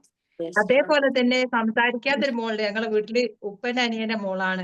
ഒക്കെ 4 വയസ്സ് വരെ അറിയില്ല സംസാരിക്കുന്ന എന്താണ്. ഇവള് സംസാരിക്കാത്ത കാണും. വെള്ളമൊക്കെ കാണുമ്പോ ഇങ്ങനെ ചൂണ്ടി കാണിക്കും, വെള്ളം വേണം എന്നൊക്കെ. പക്ഷെ ഇവള് സംസാരിക്കും, ഇവള് പറയൂല. ഉമ്മ ഉപ്പ എന്നൊക്കെ വിളിക്കും, പക്ഷെ ആർക്കും മനസ്സിലായില്ല. പിന്നെ ഒരു ദിവസം എത്രയായിട്ടും ഇവള് സംസാരിക്കാത്ത കണ്ടപ്പോ ഡോക്ടറെ അടുത്ത് കൊണ്ടുപോയപ്പോഴാണ് കുട്ടിക്ക് കേൾവി ശക്തി ഇല്ലാന്ന് മനസ്സിലായത്. അപ്പൊ കുട്ടിക്ക് ഇല്ല. അപ്പൊ അതാണ് സംസാരത്തിൽ വരുന്നത്. അപ്പൊ ഇങ്ങനെ 80% 80% ശക്തി. കുട്ടി കേൾക്കൂല. അത് അപ്പൊ ജനറ്റിക് നമ്മുടെ ആയിട്ട് ഇതിൽ വരുന്നു. ട്രീറ്റ്മെന്റ് കൊടുക്കുമ്പോ എന്താ വേണ്ടത് അറിയാം? ആദ്യം ചെയ്യേണ്ടത് കേൾവി ലെവലാക്കി എടുത്തിട്ട് ആണ് സംസാരത്തിലേക്ക് വരേണ്ടത്. അല്ലാതെ ഇത് ലെവലാക്കാതെ സംസാരം പഠിപ്പിച്ചു കഴിഞ്ഞാൽ രണ്ടും പോകും. അതറിയില്ലായിരുന്നു. അപ്പൊ ഉപ്പന്റെ അനിയന്റെ വൈഫിനെ അങ്ങനെ നമ്മളെ ബന്ധുക്കാർ തമ്മിൽ കല്യാണം കഴിച്ചാൽ അങ്ങനെ എന്തോ ഒരു തകരാറുണ്ടാവും, ജനറ്റിക് ആയിട്ട് അങ്ങനെ എന്തോ പ്രോബ്ലം വരും തോന്നുന്നു. അങ്ങനെ ഡോക്ടർ പറഞ്ഞേ, ബന്ധത്തിന്ന് കല്യാണം കഴിച്ചാല് കുട്ടിക്ക് ജന്മന അങ്ങനെ തകരാറ് വരും. ഏതായാലും ഡോക്ടറെ കാണിച്ച് ഡോക്ടറെ 80% കുട്ടിക്ക് ചെവി കേൾക്കൂല. നിങ്ങൾ സാധാ സ്കൂളിൽ കൊണ്ടുപോയി ചേർത്തേണ്ട കുട്ടീനെ അല്ലാത്ത സ്കൂളിൽ തന്നെ കൊണ്ടുപോയി ഇങ്ങനത്തെ സ്ഥലത്ത് കൊണ്ടുപോയി ചേർത്തണം എന്ന് പറഞ്ഞു. ജനറ്റിക്കലി കിട്ടാറുണ്ട്. അങ്ങനെ വന്നതായിരിക്കാം. പക്ഷെ അതും ട്രീറ്റ്മെന്റിലൂടെ അപ്പൊ സെറ്റ് ഡോക്ടറെ ആയിട്ടില്ല. ഡോക്ടർ എന്ന് പറഞ്ഞാൽ നിങ്ങൾ സാധാ സ്കൂളിൽ കുട്ടീനെ ചേർത്തരുത്, കുട്ടീനെ അല്ലാത്ത ഇങ്ങനത്തെ ആൾക്കാർ പഠിക്കുന്ന സ്കൂളിൽ കൊണ്ടുപോയി ചേർത്താൻ പറഞ്ഞു. പക്ഷെ അവർക്കാർക്കും കുട്ടി അങ്ങനെ ആയി പോയാലും ഒരു മന്ദബുദ്ധി ആയി പോയാലും പഠിച്ച് സാധാ സ്കൂളിൽ കൊണ്ടുപോയി ചേർത്തി ടീച്ചേഴ്സിനോടൊക്കെ പറഞ്ഞു ഓലെ സപ്പോർട്ടോടുകൂടി ഏതായാലും നന്നായിട്ട് പഠിച്ച് ഇപ്പൊ ഡിഗ്രിയും കഴിച്ച് ഇപ്പൊ ACCA കംപ്ലീറ്റ് ആവാനേ ഇപ്പൊ കല്യാണവും കഴിച്ച് ഇപ്പൊ നന്നായിട്ട് സംസാരിക്കും. പക്ഷെ ഈ കഫക്കേട് ജലദോഷമൊക്കെ വരുന്ന സമയത്ത് അവർക്ക് ചെവി കേൾക്കൂല. എല്ലാവർക്കും അറിയാം അവർക്ക് അങ്ങനെ ഒരു പ്രശ്നം ഉണ്ട് എന്നുള്ളത്. അല്ലാത്ത സമയത്ത് തൈറോയിഡിന്റെ പ്രശ്നമുണ്ടോ? ആ അടി അല്ല അതാണെങ്കിൽ അവർക്ക് അങ്ങനെയുള്ളതല്ല ട്രീറ്റ്മെന്റ്. ഇയറിംഗ് വെക്കാൻ പറഞ്ഞതാണ്. പക്ഷെ അവക്ക് എന്താണ് മറ്റുള്ളവർ കാണുമ്പോ ഒരു മക്കള് വലുതായില്ല. അപ്പൊ പിന്നെ അവർക്ക് എല്ലാരും കാണുമ്പോ ഒരു കുറവും മടിയൊക്കെ. ഗവൺമെന്റ് സ്കൂളിൽ തന്നെ കിട്ടുകയും ചെയ്ത് അവർക്ക് പ്ലസ് ടു ഡിഗ്രിക്കൊക്കെ അവ നല്ല മാർക്ക് ഉള്ളത് കൊണ്ട് കോഴിക്കോട് ദേവഗിരിയിലൊക്കെ കിട്ടി അവർക്ക് ഡിഗ്രിക്കൊക്കെ പഠിക്കാൻ ഇപ്പൊ കോഴിക്കോട് ACCA പഠിക്കുക ലക്ഷ്യയില്. ഓക്കെ, അപ്പൊ നമുക്ക് 5th പോയിന്റ് നോക്കാം. Story telling and narration. Picture can be used to conduct oral composition. A series of pictures can be shown based on which a story can be told. അതായത് നമ്മളിപ്പോ നിങ്ങൾ ഇതൊക്കെ ചെയ്യുന്നില്ലേ, puppet mask അല്ലേ? അപ്പൊ അതിന്റെയൊക്കെ purpose നമ്മൾ എന്താണ് അതിനൊക്കെ പറയണത്? അതായത് കുട്ടീനെ ആകർഷിക്കാൻ, പിന്നെ to understand the story character through the puppet and mask അല്ലെ? സ്റ്റോറിയിലെ ക്യാരക്ടേഴ്സിനെ പപ്പറ്റിലൂടെയും മാസ്കിലൂടെയും നമുക്ക് അണ്ടർസ്റ്റാൻഡിങ് മനസ്സിലാക്കാൻ പറ്റും. അതിന് വേണ്ടിയിട്ടാണ്. അതുപോലെ തന്നെയാണ് ഇവിടെ സ്റ്റോറി ടെല്ലിങ്, കഥ പറയുന്നതും നരേഷനും അല്ലെ? കഥാപാത്രങ്ങൾ അതിന്റെയൊക്കെ pictures can be used to conduct oral composition. ആ ഒരു പിന്നെ കമ്പോസ് ചെയ്യാന്ന് പറഞ്ഞാൽ അത് രചിക്കുക, മനസ്സിലായില്ലേ? വാക്കുകളിലൂടെ രചിക്കാനുള്ളത്, അതായത് എക്സ്പ്ലോർ ചെയ്യാം. നമ്മളതിങ്ങനെ നമ്മുടെ ഉള്ളിൽ ഇത് എക്സ്പ്ലോർ ചെയ്യാം. മലയാളത്തിൽ പറയുകയാണെങ്കിൽ രചിക്കുക എന്ന് പറയാം അല്ലെ? അപ്പൊ ആ ഒരു എക്സ്പ്ലോർ ചെയ്യാൻ വേണ്ടിയിട്ടുള്ള ഒരു സംഗതിയാണ് സ്റ്റോറി ടെല്ലിംഗ് എന്നൊക്കെ പറയുന്നത്. അപ്പൊ ഇവിടെ series of pictures can be shown based on which A story can be told. ആ കഥാപാത്രം എന്താണ് പറയുന്നത് എന്ന് ഈ പിക്ചർ നമുക്ക് കാണിച്ചു തരും, മനസ്സിലാക്കി തരും, അണ്ടർസ്റ്റാൻഡിങ് ചെയ്തു തരും. അപ്പൊ അതിന് ബേസ് ആണെങ്കിൽ നമുക്ക് ഈ പപ്പറ്റ് പിന്നെ മാസ്ക് ഒക്കെ നമ്മൾ ഉണ്ടാക്കില്ലേ, അപ്പൊ അത് വെച്ചിട്ട് നമുക്ക് ടീച്ച് ചെയ്യുന്നതിനെ കുറിച്ച് ഒരു ഡെമോ ക്ലാസ് എങ്ങനെയാണെന്നുള്ളത് നമുക്കൊന്ന് എടുത്തു തരുന്നേ. നമ്മളിപ്പോ സ്റ്റോറി പറയുമ്പോഴാണ് പപ്പറ്റും മാസ്കും നമ്മൾ എടുക്കുന്നത്. അതിനു വേണ്ടിയിട്ടാണ്. പറയുമ്പോ അത് ഓരോന്നോരോന്ന് ഇങ്ങനെ അങ്ങനെയാണ്. അപ്പൊ ഈ കഥാപാത്രങ്ങൾ പറയുമ്പോ പിന്നെ ഈ പപ്പറ്റ് ഞാൻ ഇപ്പൊ തന്നെ കാണിച്ചറിയാം. ഇനി അത് വേറെ ക്ലാസ്സിൽ വെച്ചാൽ നിങ്ങൾക്ക് ഒരിക്കലും എനിക്ക് പറഞ്ഞുതരാൻ സമയം കിട്ടുമെന്ന് തോന്നുന്നില്ല. അപ്പൊ നമ്മൾ ഈ കഥാപാത്രങ്ങൾ പറയുമ്പോ ഇതാ നമ്മൾ എന്ത് ചെയ്യാ, ഒരു പപ്പറ്റ് എടുത്തിട്ട് all of you look at here, who is here? ആരാണ് ഇവിടെ നോക്കൂ. അപ്പൊ നമ്മൾ ആ മുഖത്ത് നല്ല ആകാംക്ഷ വരണം, മനസ്സിലായില്ലേ? എല്ലാ നാട്യങ്ങളും പഠിക്കണം, ഭാവങ്ങൾ 9, 10 എത്രയുള്ളത് മലയാളത്തിൽ, അതൊക്കെ ഇങ്ങനെ മിന്നി പറയണം കേട്ടോ. ഞാൻ മറ്റേ പ്രസന്റ് ചെയ്തപ്പോ ചെയ്ത രീതിയല്ലേ, അതെ ആന്റിനെ എടുത്ത് കാണിച്ചിട്ട് അപ്പൊ നമ്മളിങ്ങനെ who is this, all of you look at here, can anybody say? എന്നിട്ട് നമ്മൾ ചോദിക്കാം, കുട്ടികൾക്ക് അതിന് വിട്ടുകൊടുക്കണം. അപ്പൊ കുട്ടികൾ ഇങ്ങനെ എക്സൈറ്റഡ് ആയിട്ട് എന്തെന്ന് നമ്മളിലേക്ക് ഭയങ്കരമായിട്ട് ആ ശബ്ദം എത്തണം. ടീച്ചറിന്റെ ശബ്ദം ഇല്ലേ കുട്ടിയിലേക്ക് ഭയങ്കരമായിട്ട് ഇങ്ങനെ ബീറ്റ് ചെയ്യണം. അപ്പൊ കുട്ടി ഇങ്ങനെ എക്സൈറ്റഡ് ആയിട്ട് കണ്ണു വീഴ്ച ഇങ്ങനെ നമ്മൾ ക്ലാസ് എടുത്ത് നോക്കിയാൽ ആ കുട്ടീന്റെ ശ്രദ്ധ ഒരു കാരണവശാലും വേറെ എവിടെയും പോയില്ല. കുട്ടി വാ പൊളിച്ചിരിക്കുന്നത് കാണാം നിങ്ങൾക്ക് ക്ലാസ്സിൽ. അപ്പൊ കുട്ടി ഇങ്ങനെ ചിന്തിക്കുക, എന്താ ഇത് എന്തിന്റെ. അപ്പൊ ഇപ്പൊ നമ്മളെ ലയൺ ആണെങ്കിൽ ലയണില് ടൈഗർ അല്ലേ? എന്നിട്ട് ഏതെങ്കിലും ഒരു കുട്ടി ടൈഗർ എന്നൊക്കെ പറയാ. എന്തായാലും നമ്മൾ ഈ സിമ്പിൾ ആയിട്ടുള്ള എന്തെങ്കിലും ആനിമൽസോ ബേർഡ്സ് ഒക്കെ ആയിരിക്കും നമ്മളെ കയ്യിലില്ല. കുട്ടിക്ക് എന്തായാലും ഇപ്പോഴത്തെ കുട്ടികൾക്ക് പേരൊക്കെ അറിയാം. റാബിറ്റ് എന്നോ ടൈഗർ എന്ന് പറഞ്ഞ് നമ്മൾ yes very good, this is tiger അല്ലെങ്കിൽ this is lion. Whose lion? Lion is the king of forest അല്ലെ? അത് ഒരു നോളജ് എക്സ്ട്രാ അവിടെ കിട്ടി. ആരാണ് ലയണ്? ലയണ് കാട്ടിലെ രാജാവാണ്.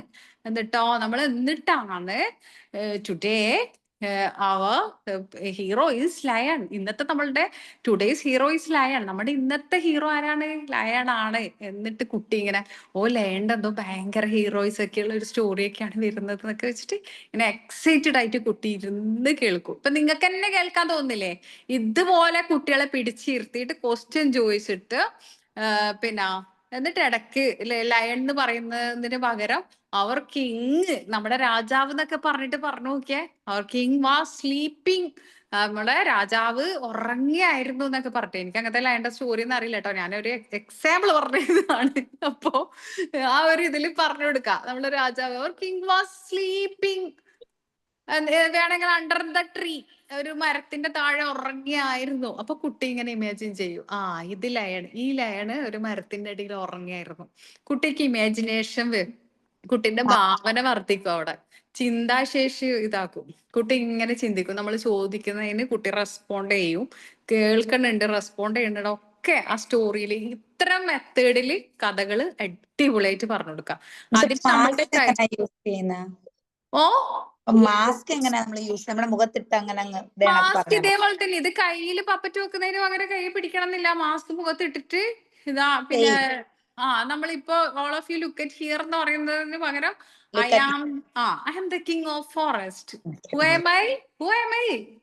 am I? Can anybody say who am I? ആരാണ് ഞാൻ? അന്നേരം കുട്ടികൾ പറയും ലയൺ എന്ന് പറയും.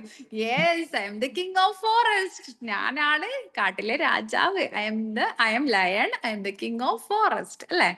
അത് നമ്മളെ ആക്കിയിട്ട് പറയാം. ഇത് ഹിയർ പറയുന്നതിന് പകരം ഐ എം ഞാൻ എന്നുള്ളത് വെച്ചിട്ട് ചോദിക്കാം കേട്ടോ. അപ്പൊ ആ ഒരു മെത്തേഡിലൊക്കെ ക്ലാസ് എടുത്തു കൊടുത്തിട്ട് നിങ്ങൾക്ക് അടിപൊളിയായിട്ട് ടീച്ചിങ് ചെയ്യാൻ പറ്റും. പിന്നെ നിങ്ങളെ ആയിരിക്കും മറ്റ് നിങ്ങളുടെ സ്കൂളിലെ ടീച്ചേഴ്സിന് ട്രെയിനിങ് കൊടുക്കാൻ കൂട്ടിയിട്ട് കൊണ്ടുപോവുക. മനസ്സിലായില്ലേ? നിങ്ങൾ നല്ല ടീച്ചിങ് സ്കിൽ ഉള്ളതാണെങ്കിൽ ബാക്കിയുള്ള ടീച്ചേഴ്സ് ഒക്കെ നിങ്ങളുടെ അണ്ടറിലാണ്. നിങ്ങളാണ് അവർക്ക് ആ മെത്തേഡ് അപ്ലൈ ചെയ്ത് കൊടുക്കേണ്ടത്. ടീച്ചിങ് സ്കില്ല് എന്ന് പറയുന്നത് അങ്ങനെയാണ്. ഏത് ടോപ്പിക് നമ്മളുടെ കയ്യിൽ കിട്ടിയാലും അത് നമ്മൾക്ക് ഈസി ആയിട്ട് ഹാൻഡിൽ ചെയ്യാൻ പറ്റും, ആ ഒരു സ്കില്ല് ഉണ്ടെങ്കിൽ. ഇപ്പൊ പിന്നെ ചില കുട്ടികൾ ഇങ്ങനെ വന്നിട്ടായാലും ഇപ്പൊ ചോദിക്കുക, അല്ലെങ്കിൽ വർക്കിംഗ് ചെയ്യുന്നിടത്ത് ഇത് എങ്ങനെ ഈ ടോപ്പിക്ക് പ്രസന്റ് ചെയ്ത് കൊടുക്കണം ഒരു ഐഡിയ ഇട്ടില്ല.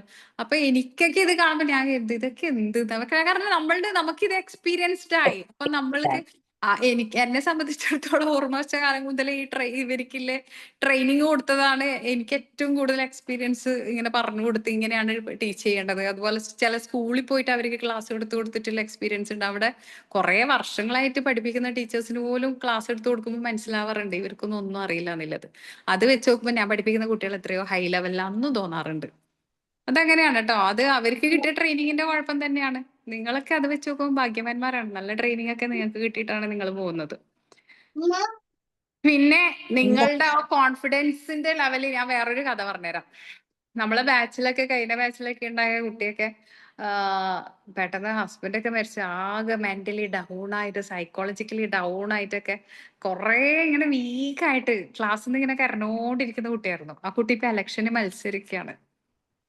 പോസ്റ്ററൊക്കെ അടിച്ചു വന്നേരം എനിക്ക് ഭയങ്കര ഏത് ലെവലിലാ കോൺഫിഡൻസ് പോയോ നോക്കിയേ. കാരണം എന്താണെന്നറിയോ, പിന്നെ ഞാൻ ക്ലാസ് എടുക്കുമ്പോൾ ആദ്യമൊക്കെ ഇങ്ങനെ ഡൗൺ ആയിട്ട് ആരെങ്കിലൊക്കെ എന്തൊക്കെ ചോദിച്ചിട്ടൊക്കെ ആയിരുന്നു കരഞ്ഞിട്ടൊക്കെ ഇരിക്കുന്ന മുഖമൊക്കെ കാണുമ്പോ എപ്പോഴും ഞാൻ പറയുന്നത് ഇല്ല, ഇത് ഇറ്റ്സ് ഓൾറെഡി ഹാപ്പൻ, ഇത് സംഭവിച്ചു ഓൾറെഡി. ഇപ്പൊ നിങ്ങൾ അത് ഓവർകം ചെയ്യണം. അങ്ങനെ പറഞ്ഞ് ഈ കുട്ടി നല്ല ഇപ്പൊ ഇലക്ഷനൊക്കെ എന്താ കോൺഫിഡൻസ്. എനിക്കിതൊക്കെ അയച്ചു പറഞ്ഞ സ്റ്റോറി ഒക്കെ ഇടണം. ഞാൻ പറഞ്ഞ ചെയ്യാം, ഏതോ നാട്ടിലില്ലാതെ ഞാൻ ഇവിടെ ഇട്ടിട്ട് കാര്യമൊന്നുമില്ല, പക്ഷെ ഞാൻ ചെയ്യാന്ന് പറഞ്ഞിട്ടുണ്ട്. അപ്പൊ അങ്ങനെയാണ് നമ്മളുടെ ആ ഒരു പിന്നെ നമ്മളൊരു ഉയർത്തെഴുന്നേൽപ്പുണ്ട് അല്ലെ, അതൊക്കെ അത്രയേ ഉള്ളൂ. അപ്പൊ എല്ലാ കാര്യത്തിലും കോൺഫിഡൻസോട് കൂടിയിട്ട് നിൽക്കുക. കോൺഫിഡൻസ് ഉണ്ടെങ്കിൽ നിങ്ങൾക്ക് അറിയില്ലെങ്കിൽ നിങ്ങൾക്ക് പിടിച്ചു വെക്കാനെങ്കിലും പറ്റും. ഇത്ര തന്നെ. മനസ്സിലായില്ലേ? ഇംഗ്ലീഷിന്റെ ക്ലാസ്സിൽ മോട്ടിവേഷനും സൈക്കോളജിയും. അപ്പൊ നമ്മൾ സ്റ്റോറി ടെല്ലിങ് പറഞ്ഞു കൊടുക്കുമ്പോ പിക്ചർ നറേഷൻ, പിക്ചറിനെ കുട്ടിക്ക് ഇങ്ങനെ ഐഡന്റിഫൈ ചെയ്ത് കൊടുത്ത് ക്യാരക്ടറിനെ മനസ്സിലാക്കി കൊടുത്തൊക്കെ അതിനിങ്ങനെ എക്സ്പ്ലെയിൻ ചെയ്ത് കൊടുത്ത് കുട്ടിനെ ഇൻട്രസ്റ്റിംഗ് ആക്കി ക്ലാസ്സിൽ ഇരുത്തിയിട്ട് വേണം ചെയ്യാൻ. Using conversation and dialogues, well constructed dialogues to set in realistic situations help lot of develop speaking skills. അതായത് സംസാര ശേഷിയെ വികസിപ്പിക്കാൻ വേണ്ടിയിട്ട് ആ ഒരു സാഹചര്യത്തെ നമ്മൾ എന്ത് ചെയ്യണം, റിയലിസ്റ്റിക് യാഥാർത്ഥ്യത്തിലേക്ക് കൊണ്ടുവരുന്ന ഡയലോഗ് വരണം. അതായത് നമ്മളുടെ ഈ കയ്യിൽ ഈ പപ്പറ്റ് മാസ്ക് ഒക്കെ കാണുമ്പോൾ തന്നെ ഓൾറെഡി ആ കഥാപാത്രം മുമ്പിൽ നിൽക്കണ ഒരു ഫീലിംഗ് കിട്ടും. അപ്പൊ നമ്മൾക്ക് ആ ഈ ലയൺ, ഇതന്നെ ലയൺ, ഈ ലയൺ ഇങ്ങനെ ചെയ്യണുണ്ട് അങ്ങനെ ചെയ്യണുണ്ട് എന്നൊക്കെ പറഞ്ഞു കൊടുക്കുമ്പോഴൊക്കെ അത് ഇങ്ങനെയല്ലേ. ഇനിയിപ്പോ റാബിറ്റ് ആണെങ്കിൽ അല്ലെങ്കിൽ വേറെ എന്തെങ്കിലും ജീവിയാണെങ്കിൽ തന്നെ കയ്യിലുണ്ടെങ്കിൽ അത് കാണുമ്പോൾ അത് ഇങ്ങനെ ചെയ്യണത് പോലെയൊക്കെ തോന്നും. ആ കഥാപാത്രത്തെ ജീവൻ ഇങ്ങനെ നമ്മളിലൂടെ വെക്കുകയാണ്. മനസ്സിലായില്ലേ? നമ്മൾ ആ കഥാപാത്രം പറയുന്നതും അതിന്റെ ശബ്ദങ്ങളൊക്കെ നിങ്ങൾ ഇടക്ക് മാറ്റിയിട്ട് അതിന്റെ സൗണ്ട് ഒക്കെ ആക്കണം കേട്ടോ. ഓക്കെ. റാബിറ്റ് ഒക്കെ സംസാരിക്കുമ്പോ എങ്ങനെയാ സംസാരിക്കുക? ഇത്തിരി ശബ്ദം താഴ്ത്തിട്ട് അല്ലേ? ആ റാബിറ്റിന്റെ സൗണ്ടിൽ സംസാരിക്കാം. ലയണൊക്കെ ആണെങ്കിൽ നല്ല ഗാംഭീര്യത്തിലുള്ള ശബ്ദം തന്നെ പുറപ്പെടുവിച്ചിട്ടുള്ള ക്യാരക്ടറിന്റെ ശബ്ദം കൊണ്ട് ഡയലോഗും കൊണ്ടുവരും. ഇതൊക്കെ നിങ്ങൾ നന്നായിട്ട് അഭിനയിക്കാൻ പഠിക്കണം ആദ്യം എന്നാ പറയുന്നത്. മനസ്സിലായില്ലേ? ആ ഒരു സ്കില്ലും കൂടെ ഇവിടെ ഡെവലപ്പ് ആവാനുണ്ട്. നെക്സ്റ്റ് വരുന്നത് റീഡിംഗ് സ്കില്ലാണ്. എബിലിറ്റി. പറഞ്ഞില്ലേ മിസ് ഓ ഇപ്പൊ 6th പോയിന്റ് അല്ലേ, യൂസിങ് കോൺവെർസേഷൻ ആൻഡ് ഡയലോഗ്. ഉം, ഉം, ഉം. ഇതിന്റെ അകത്ത് അങ്ങനെ പോയിന്റ് കൊടുത്തിട്ടില്ല ഞങ്ങൾ ടെക്സ്റ്റില്, എല്ലാവരും സെന്റൻസ് ആയിട്ടാ കൊടുത്തത്. ആണോ? എന്റെ ടെക്സ്റ്റ് ബുക്കിൽ കറക്റ്റ് പോയിന്റ് ഒക്കെ കൊടുത്തിട്ടുണ്ട്. അതാ ഞാൻ പറയാൻ, എന്റെയും നിങ്ങളുടെയും ടെക്സ്റ്റ് ബുക്ക് നല്ല ഡിഫറൻസ് ഉണ്ട്. പിന്നെ ചിലപ്പോ എന്റെ ടെക്സ്റ്റ് ബുക്കിൽ ചില പോർഷൻസ് മാറിയിട്ട് വന്നിട്ടുണ്ട്. അതൊക്കെ നിങ്ങൾ പറഞ്ഞാൽ മതി കേട്ടോ. അതാ ഞാൻ അന്ന് ആരോടോ, എനിക്ക് തോന്നുന്നു എനിക്ക് ആരാ മൂസിനെ എങ്ങാനാണെന്ന് തോന്നുന്നു അല്ലെ, എനിക്കൊരു ടെക്സ്റ്റ് ബുക്കിന്റെ ഫോട്ടോ ഒക്കെ അയച്ചു തന്നിട്ടുണ്ടായിരുന്നു, കുറച്ച് ഫോട്ടോസ് ഒക്കെ. റീഡിംഗ് സ്കില്ല് എന്ന് പറയുന്നത് നമ്മുടെ വായിക്കാനുള്ള ആ ഒരു സ്കില്ല്, കഴിവിനെയാണ്. The ability to read and understand correctly the meaning of printed words. അതായത് അച്ചടിച്ചു വന്നിട്ടുള്ള വാക്കുകളുടെ അർത്ഥം നമ്മൾ ശരിക്കും മനസ്സിലാക്കാനുള്ള കഴിവിനെയാണ് റീഡിംഗ് സ്കില്ല് എന്ന് പറയുന്നത് അല്ലെ. ചില കുട്ടികൾക്ക് റീഡിംഗ് സ്കില്ലിലെ അർത്ഥം മനസ്സിലാകുന്നില്ലെങ്കിലും ഈ റീഡിംഗ് എക്സ്പീരിയൻസ് വെച്ചിട്ട് നന്നായിട്ട് വായിക്കുന്ന കുട്ടികളുണ്ടാവും ക്ലാസ്സിൽ. നല്ല ശബ്ദമുള്ള കുട്ടികളുണ്ടാവും. അപ്പൊ എല്ലാം കൂടി കൂടിച്ചേരണം, എങ്കിലേ നല്ലൊരു റീഡിംഗ് സ്കില്ല് വരൂ. അവിടെ നല്ല ശബ്ദം വേണം, ഉറക്കെ വായിക്കാനുള്ള ശബ്ദം വേണം അല്ലെ. പിന്നെന്ത് വേണം? ആ ശബ്ദത്തിന്റെ അതായത് നല്ല ഹൈലി വോയിസ് വോളിയം ആയിരിക്കണം. ഹൈലി ഉള്ള വോളിയം, അത്രയും നല്ല ഹൈലി പോണം. ലൗഡ്ലി നമുക്കത് വായിച്ച് മറ്റുള്ളവരിലേക്ക് നമ്മളുടെ വോയിസിനെ ബാക്ക് ബെഞ്ചേഴ്സിലേക്ക് എത്തിക്കാനുള്ള കഴിവ് നമുക്ക് വേണം. അപ്പൊ അത്രയും ലൗഡ്ലി നമ്മളത് വായിച്ചെടുക്കണം, റീഡ് ചെയ്യണം. പിന്നെന്താണ്? അതിന്റെ മീനിങ് അർത്ഥവത്തോടു കൂടിയിട്ട് വായിക്കുമ്പോഴില്ലേ, നമ്മളിപ്പോ എന്ത് ടെക്സ്റ്റ് ബുക്ക് വായിക്കുമ്പോ അതിന്റെ മീനിങ്ങോട് കൂടിയിട്ട് വായിക്കുമ്പോഴേ ശരിക്കും അത് എത്തേണ്ട പോലെ എടുത്തു. മനസ്സിലായില്ലേ? എപ്പോഴും നമ്മൾ അതിന്റെ മീനിങ്ങോട് കൂടിയിട്ട് വായിക്കണം. അല്ലാതെ എങ്ങനെ എന്തെങ്കിലും വായിച്ചു പോയാൽ അത് നമ്മളിലേക്കും എത്തൂല, കേൾക്കുന്നവരിലേക്കും എത്തൂല. അപ്പൊ ഇതൊന്ന് അണ്ടർലൈൻ ചെയ്യുക. ദ എബിലിറ്റി ടു റീഡ്, എക്സാമിന് വാട്ട് ഈസ് റീഡിംഗ് സ്കിൽ എന്നൊക്കെ വരും. അപ്പൊ നിങ്ങൾ വായിക്കാനുള്ള സ്കില്ല്, അതിലെന്താ പ്രത്യേകിച്ച് പറയേണ്ടത്? പ്രത്യേകിച്ച് പറയാനുണ്ട്. The ability to read and understand correctly the meaning of, അതാണ് മെയിൻ വരുന്നത്. The meaning of printed words, അച്ചടിച്ചിട്ട് വന്നിട്ടുള്ള വാക്കുകളുടെ അർത്ഥം മനസ്സിലാക്കുന്നതിനാണ് റീഡിംഗ് സ്കിൽ എന്ന് പറയുന്നത്. Can be called reading skill. പത്രം വരെ അണ്ടർലൈൻ ചെയ്യുക കേട്ടോ. It means understanding what is being read. ഇതെന്താണ് ഇതിന്റെ അർത്ഥം? ഇത് നമുക്ക് മനസ്സിലാക്കി തരുന്നത് എന്താണ് വായിക്കുന്നത്, വായിച്ചുകൊണ്ടിരിക്കുന്നതും. പിന്നെന്താണ്? Reading furthers on knowledge of language, അതായത് ആ അറിവ്, ഭാഷയുടെ അറിവിനെ നമുക്ക് വികസിപ്പിച്ചെടുക്കാൻ പറ്റുന്നുണ്ട്. The ability to read English well includes the following sub skill abilities. അതിന്റെ സബ് സ്കിൽ എന്താണ് വരുന്നത്? താഴെ കൊടുത്തതാണ് സബ് സ്കില്ല് വരുന്നത്, അതിന്റെ കൂടെ വരുന്നത് കേട്ടോ. മെയിൻ സ്കില്ല് എന്ന് പറയുന്നത് ആ വേർഡ്സ്, പ്രിന്റഡ് വേർഡ്സിന്റെ അർത്ഥം മനസ്സിലാക്കുക എന്നുള്ളതാണ്. അച്ചടിച്ചു വരുന്ന വാക്കുകളുടെ അർത്ഥം മനസ്സിലാക്കുക എന്നുള്ളത്. First one, recognizing and comprehending the meaning of a number of words, phrases and sentences. അതായത് അവിടെ റെക്കഗ്നൈസ് ചെയ്യുന്നുണ്ട് അല്ലെ. റെക്കഗ്നൈസ് ചെയ്യാന്ന് പറഞ്ഞാൽ നമ്മൾ അതിനൊന്നും കൂടി നോക്കിക്കാണുക അല്ലെ. റീകോളിംഗ് ചെയ്യുക, റെക്കഗ്നൈസ് ചെയ്യുക എന്നൊക്കെ പറയുന്നത് അത് നമ്മൾ ചെയ്ത കാര്യങ്ങൾ ഒന്നുകൂടി ഒരു പിന്തിരിഞ്ഞ് നോക്കുന്നത് പോലെ. അതായത് നമ്മൾ വീണ്ടും എന്താണ് ഇവിടുന്ന് വന്നത്. പിന്നെന്താണ്?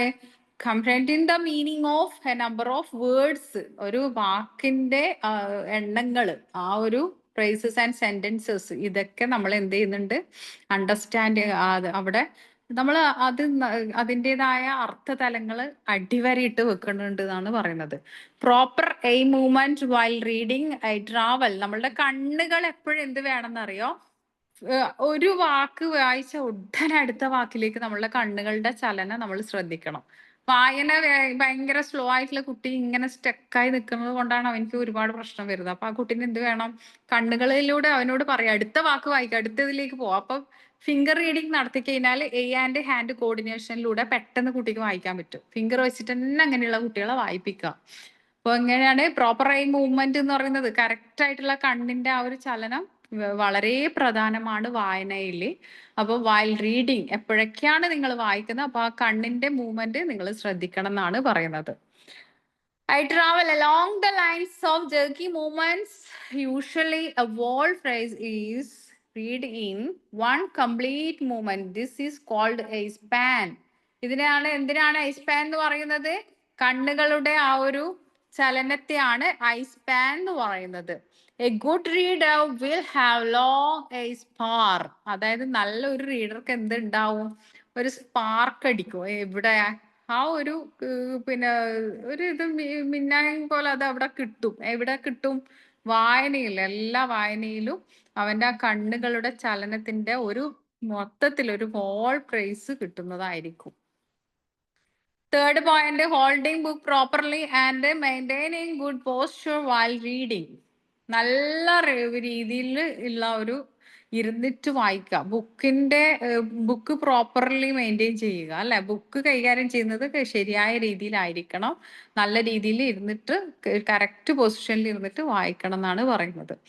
Reading silently with speed, fluency and comprehension എന്നാണ് പറയുന്നത്. അതായത് നല്ല സൈലന്റ്ലി എന്ന് പറയുന്നത് മറ്റുള്ളവരൊക്കെ സംസാരിക്കാത്ത രീതിയിൽ നമ്മൾ വായിക്കാം. ശബ്ദങ്ങൾ നമുക്ക് ഡിസ്റ്റർബൻസ് ഉണ്ടാക്കാതെ നോക്കുക വായിക്കുമ്പോൾ.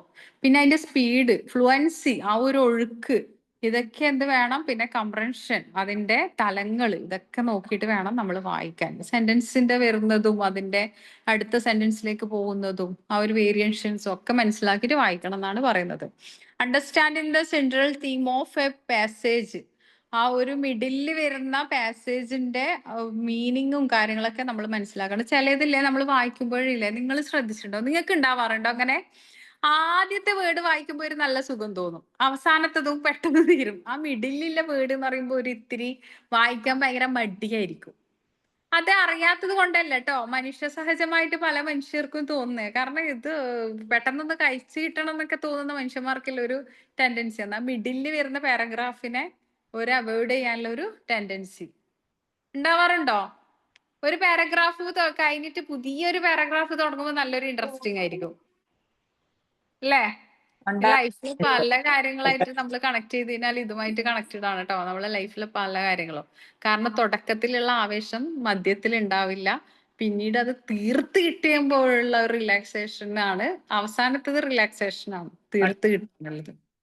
നമ്മൾ ചിലപ്പം ചില നമ്മൾ സ്പീഡ് കൂടത്തില്ലേ, അത് തന്നെ. അല്ല, റിലേഷൻഷിപ്പിൽ നോക്കിക്കഴിഞ്ഞാൽ അങ്ങനെ തന്നെയാണ്. ആദ്യം ഇല്ല ആവേശം, പിന്നീട് ഉണ്ടാവില്ല. പിന്നീട് എന്ന് വെച്ചാൽ ഇങ്ങനെ മെയിൻറ്റെയിൻ ചെയ്ത് കൊണ്ടുപോവുക, അങ്ങനെയാണ്.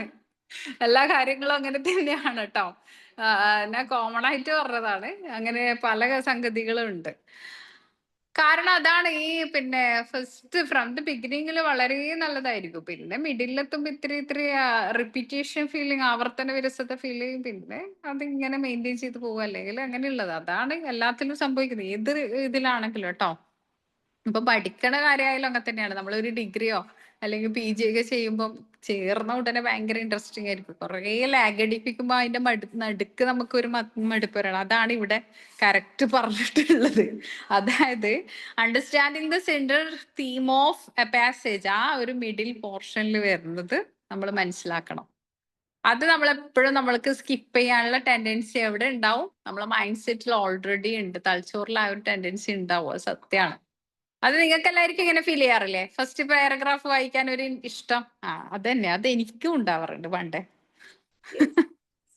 അപ്പൊ എല്ലാവർക്കും ഇങ്ങനെ ഒരു ടെൻഡൻസി ഉള്ളിലുണ്ട്. അപ്പൊ അതിനെ നമ്മൾ മനസ്സിലാക്കി വായിക്കാനുള്ള ഇഷ്ടം നമുക്ക് വേണം. Oral reading skill, expression, pitch, volume, stress.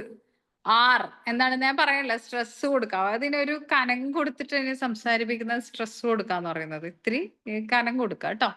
Volume, pitch, expression എല്ലാം നമ്മൾ റീഡിങ്ങിൽ വേണം. ഡെവലപ്പിംഗ് റീഡിംഗ് സ്കിൽ വികസനം നടക്കണം അവിടെ. Reading can be considered as a technique of learning. To learn a language, one should know how to read because it helps to improve one's knowledge of language. ഒരാളുടെ knowledge, അല്ലെ, വിവരം, അറിവാണ് അവിടെ വികസിക്കുന്നത്. എവിടെയാണ് അറിവ് വികസിക്കുന്നത്? പിന്നെ ഭാഷയിലുള്ള അറിവാണ് അവിടെ വികസിക്കുന്നത്. The study any subject, the skill of reading should be developed. അതായത് റീഡിംഗ് എന്തായിരിക്കണം? വായന വികസിക്കേണ്ടതാണ്. ഏത് സബ്ജക്റ്റിലായാലും, ഏത് സബ്ജക്റ്റിലായാലും വായന അവിടെ വികസിക്കണം. വായിച്ചിട്ട് നമ്മൾ പഠിക്കണം. മനസ്സിലായില്ലേ? ടെക്സ്റ്റ് ബുക്ക് വല്ലപ്പോഴും നിങ്ങൾ തുറന്നു നോക്കിക്കോട്ടെ എന്ന് കരുതിയിട്ടാ, നോട്ട്സ് തരായിട്ടല്ല ഞാൻ ടെക്സ്റ്റ് ബുക്കിൽ മാർക്ക് ചെയ്യാൻ പറയുന്നത്.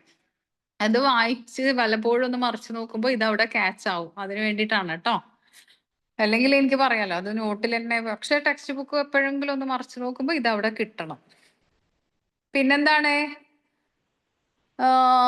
Almost all human beings read novels, plays, poetry, etc. The pleasure in one's daily life, one needs to read letters, bills, directions and place names. അതായത് നമ്മുടെ എല്ലാവരുടെയും ഡെയിലി ലൈഫിൽ നമുക്ക് റീഡ് ചെയ്യാനുള്ള പ്ലഷർ ഉണ്ട്, ഒരു സമ്മർദ്ദം ഉണ്ട് അല്ലെ? എന്തൊക്കെ റീഡ് ചെയ്യാനുള്ളതാണ്? ലെറ്റേഴ്സ്, ചിലപ്പോ അക്ഷരങ്ങൾ, അല്ലെ ഒരു ബില്ല് നമുക്കിപ്പോ ഡെയിലി റീഡ് ചെയ്യേണ്ട ആവശ്യം വരുന്നുണ്ട്. ബില്ല് അല്ലെ? എന്തെങ്കിലും ബില്ലുകൾ നമുക്ക് റീഡ് ചെയ്യേണ്ട ആവശ്യം വരുന്നുണ്ട്. ഡയറക്ഷൻസ്, നമ്മൾ എവിടെയെങ്കിലും പോകുമ്പോഴുള്ള ആ ഒരു നിർദ്ദേശം ഉണ്ടാവും. ഇത് ഈ റൂട്ടാണ് പോവേണ്ടത് അല്ലെ? അതിന് ഇൻസ്ട്രക്ഷൻ അവിടെ കൊടുത്തിട്ടുണ്ടാവും. ആൻഡ് പ്ലേസ് നെയിംസ്, സ്ഥലങ്ങളുടെ പേര്, ഇതൊക്കെ നമുക്ക് എപ്പോഴും വായിച്ചേ പറ്റും. Reading helps one develops one's mental square. അതായത് നമ്മുടെ മെന്റൽ, ഒരു മാനസികമായിട്ടുള്ള കരുത്തിനെയാണ് ഇവിടെ ഡെവലപ്പ് ആക്കി എടുക്കുന്നത്. Kind of reading can be broadly classified into 2. ഇതൊന്ന് അണ്ടർലൈൻ ചെയ്യണം. റീഡിങ് രണ്ടായിട്ട് പിന്നെ ക്ലാസിഫൈഡ് ചെയ്തിട്ടുണ്ട്. എന്താണ്? ദേ ആർ ഇന്റൻസീവ്, ക്രിട്ടിക്കൽ റീഡിങ്. അതായത് ക്രിട്ടിക്കൽ റീഡിങ് എന്ന് പറയുമ്പോൾ എന്താണ്? നമുക്ക് ഇതുപോലെ എമർജൻസി സിറ്റുവേഷനിൽ നമുക്ക് വായിച്ചേ പറ്റൂ. Because we need to understand some places and identify some places, directions and place names അല്ലേ? അതൊക്കെ ഇവിടെ എക്സാമ്പിൾ ആയിട്ട് പറഞ്ഞു. അപ്പൊ നമുക്ക് അത് അണ്ടർസ്റ്റാൻഡിങ് ചെയ്തേ പറ്റൂ. We need to understand these kind of places or something like that അല്ലെ? നമുക്ക് അത് റീഡ് ചെയ്തേ പറ്റും. അപ്പൊ അതെന്താണ്? നമ്മൾ എപ്പോഴും നമ്മളെ അണ്ടർസ്റ്റാൻഡിങ് ക്രിട്ടിക്കൽ ആണത് അല്ലെ? ഒരു പിന്നെ ഡയറക്ഷൻ നമുക്ക് വേണമെങ്കിൽ അത് ക്രിട്ടിക്കൽ അല്ലേ? നമ്മൾ പോകുമ്പോൾ അത് നമുക്ക് അറിഞ്ഞേ, we should understand that place അല്ലെ? അപ്പൊ നമുക്ക് ആ സ്ഥലം അറിയണം. അപ്പൊ നമ്മൾ എന്ത് ചെയ്യണം? റീഡ് ചെയ്യണം. വി ഷുഡ് റീഡ് ദാറ്റ് അല്ലെ? നമ്മളത് റീഡ് ചെയ്യണം. അപ്പൊ അതാണ് ക്രിട്ടിക്കൽ ആയിട്ടുള്ള reading. And extensive wide reading, വിശാലമായിട്ടുള്ള വായന. വിശാലമായിട്ടുള്ള വായന ആസ് യൂഷ്വൽ നമ്മൾ എന്താണ് ഇഷ്ടപ്പെടുന്നത് അല്ലെ? What we are liking that we can read അല്ലെ? അത് നമുക്ക് റീഡ് ചെയ്യാൻ പറ്റും. അത്രയേ ഉള്ളൂ. നമുക്ക് ഇഷ്ടമുള്ളപ്പോൾ ഇഷ്ടമുള്ള നമുക്ക് we can choose our time, we can choose our situation അല്ലെ? നമ്മൾ സാഹചര്യങ്ങൾ പിന്നെ സെലക്ട് ചെയ്യാം. അതിനൊക്കെ അനുസരിച്ച് ഇഷ്ടമുണ്ടെങ്കിൽ എവിടെ നിർത്താം. അവിടെ ക്രിട്ടിക്കൽ ഇല്ല. അപ്പൊ 2 തരത്തിലുള്ള വായനയുണ്ട്. അതൊക്കെയാണ് ക്രിട്ടിക്കലും പിന്നെന്താണ് എക്സ്റ്റെൻസീവും. എക്സ്റ്റെൻസീവ് എന്ന് പറഞ്ഞാൽ നമ്മുടെ ടൈമിനനുസരിച്ച് നമുക്ക് ഇഷ്ടപ്പെടുന്നത് അല്ലെ? ആസ് വി ലൈക്ക്, നമ്മൾ ഇഷ്ടപ്പെടുന്നത് പോലെ, അത്രേ ഉള്ളൂ. അപ്പൊ ഇതൊന്ന് കൈൻഡ്സ് ഓഫ് റീഡിംഗ് എന്ന് എല്ലാ എക്സാമിന് വരുന്ന ക്വസ്റ്റ്യൻ ആണ്. അടുത്ത എക്സാം എടുത്തിരിക്കുന്ന കുട്ടികൾ പ്രത്യേകം ഒന്ന് നോട്ട് ചെയ്തോളൂ. Kinds of reading 2 തരത്തിലുള്ളതുണ്ട്. അപ്പൊ ഇതിൽ പാരഗ്രാഫ് ആയിട്ടൊക്കെ ഒരു 2 മാർക്കിന്റെ ഒക്കെ ക്വസ്റ്റ്യൻ വരികയാണെങ്കിൽ ഇത് കംപ്ലീറ്റ് എഴുതി കൊടുക്കണം. അല്ലെങ്കിൽ ഇതിന്റെ നെയിം മാത്രം എഴുതാം. ചിലപ്പോ ഇത് ഇങ്ങനെ വരികയാണെങ്കിൽ 3 മാർക്കിന്റെ ക്വസ്റ്റ്യൻ ആയിരിക്കും. അല്ലെങ്കിൽ ഇത് 2 മാത്രം എഴുതിയ 2 മാർക്ക് കിട്ടും. മനസ്സിലായില്ലേ? പേര് മാത്രം എഴുതി കൊടുക്കുകയാണെങ്കിൽ. ഈ റീഡിങ് സ്കില്ല് എന്ന് പറഞ്ഞിട്ട് ക്വസ്റ്റ്യൻ വന്നു കഴിഞ്ഞാൽ നമ്മള് എവിടുന്നാ എഴുതണ്ടേ? അത് ഞാൻ നേരത്തെ പറഞ്ഞ ഒരു പാരഗ്രാഫ് എഴുതാം.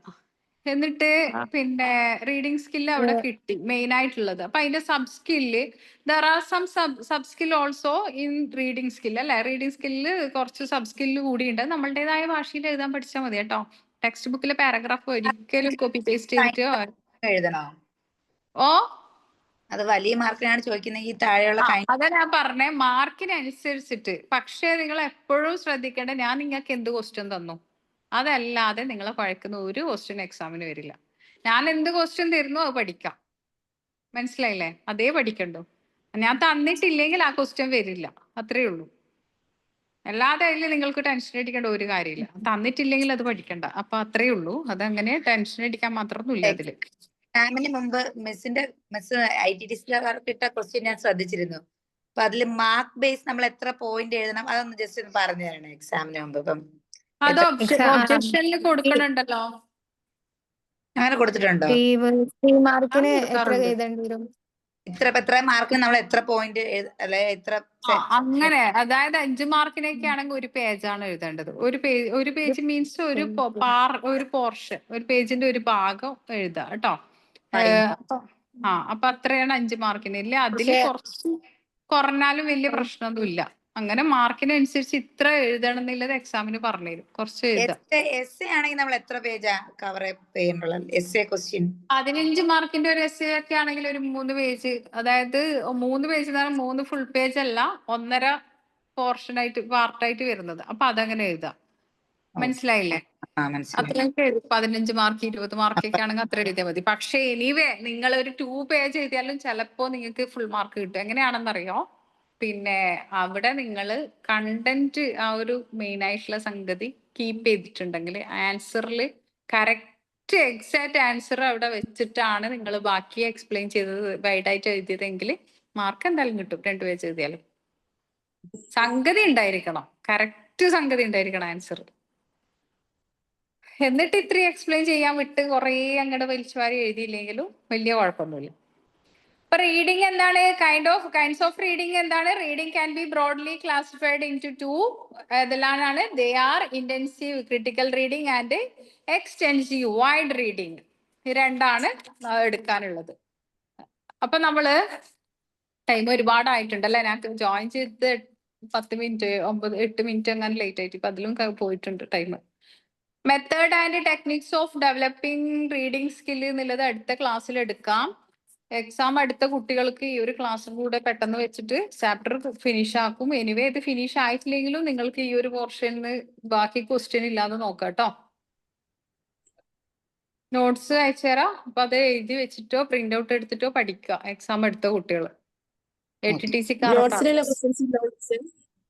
നിങ്ങളിപ്പോ 4th ചാപ്റ്ററും കൂടി ആയി കഴിഞ്ഞാൽ കംപ്ലീറ്റ് ആയില്ലേ? 4th ചാപ്റ്റർ കംപ്ലീറ്റ് ആയി. പിന്നെ ചാപ്റ്റർ 5 വരുന്നതൊക്കെ നിങ്ങൾക്ക് എക്സാം എടുത്ത കുട്ടികൾക്ക് ആവശ്യമില്ല. മറ്റു കുട്ടികൾക്ക് ചാപ്റ്റർ 4 വരെയാണ് ആവശ്യം. റിതം ഓഫ് ഇംഗ്ലീഷ് എന്നൊക്കെ പറയുന്ന 5th chapter rhythm of English, അതൊക്കെ നിങ്ങൾ ക്ലാസ്സിൽ ജോയിൻ ചെയ്തിട്ട് ക്ലാസ് കേൾക്കുന്നുണ്ട് കേൾക്കാം, അല്ലാതെ എക്സാമിന് ആവശ്യമില്ല. ഓക്കെ. അപ്പൊ ഇതില് ഇന്നത്തെ ക്ലാസ്സില് മെയിൻ ആയിട്ടുള്ള ക്ലാസ് നോട്ടിന്റെ പോയിന്റ് പറഞ്ഞു തന്നിട്ടുണ്ട്. അണ്ടർലൈൻ ചെയ്യാത്തവരും മാർക്ക് ചെയ്യാത്തവരും ഫ്രണ്ട്സിനോട് ചോദിച്ചിട്ട് ക്ലാസ് കഴിഞ്ഞിട്ട് മാർക്ക് ചെയ്യുക. കറക്റ്റ് മാർക്ക് ചെയ്ത് വെക്കണം. കാരണം ഇമ്പോർട്ടന്റ് ആയിട്ടുള്ള ക്വസ്റ്റ്യൻസ് എക്സാമിന് റിപ്പീറ്റ് വരുന്ന ക്വസ്റ്റ്യൻസ് ആണത്. അതൊന്ന് മാർക്ക് ചെയ്ത് വെക്കുക കേട്ടോ. ഓക്കെ. പിന്നെ നമുക്ക് ഇനിയിപ്പോ ഇമ്പോർട്ടന്റ് ആയിട്ടുള്ള ഇതിൽ കാര്യമായിട്ടൊന്നും ഇല്ല. അടുത്തതൊക്കെ വരുന്നത് ഇങ്ങനെ ഒരു എക്സാമ്പിളും കാര്യങ്ങളും റൈറ്റിംഗ് സ്കില്ലിന്റെ ഇതൊക്കെ നമ്മൾ ഓൾറെഡി പറഞ്ഞിട്ടുണ്ട്. പക്ഷെ അതിന്റെയൊക്കെ റൈറ്റിംഗ് സ്കില്ലും കൂടിയാണ് ഇതിനടുത്തതിൽ വരുന്നത്. റൈറ്റിംഗ് സ്കിൽ ഡെവലപ്മെന്റ് എങ്ങനെയാണെന്നുള്ളത്. ഓക്കെ. എല്ലാവരും വർക്കൊക്കെ ചെയ്യുന്നില്ലേ? തന്നിട്ടുള്ള വർക്കൊക്കെ അപ്രിഷിയേറ്റ് ചെയ്തേ മതിയാവും. നിങ്ങളുടെ വർക്ക് എന്ന് പറയുന്നത് അത്രയും നീറ്റ് ആൻഡ് പെർഫെക്റ്റ്, കളർഫുൾ, എല്ലാം എക്സലന്റ് എന്ന് പറഞ്ഞാല് ഔട്ട്സ്റ്റാൻഡിങ്, എക്സലന്റ്, അത്ര അടിപൊളിയായിട്ട് ചെയ്തിട്ടുണ്ട്. അപ്പൊ എന്തായാലും പറയാതിരിക്കാനില്ല. നല്ല രസമുണ്ട് കേട്ടോ. എല്ലാവരുടെ വർക്കും നല്ല രസമുണ്ട് കാണാന്. ആരും നമ്പർ 1 എന്നൊന്നും പറയില്ല. എല്ലാവരും നമ്പർ 1 ജസീനൊക്കെ ഉറങ്ങണതാ ക്ലാസ്സില്. പോയിട്ട് കിടന്നോളൂ.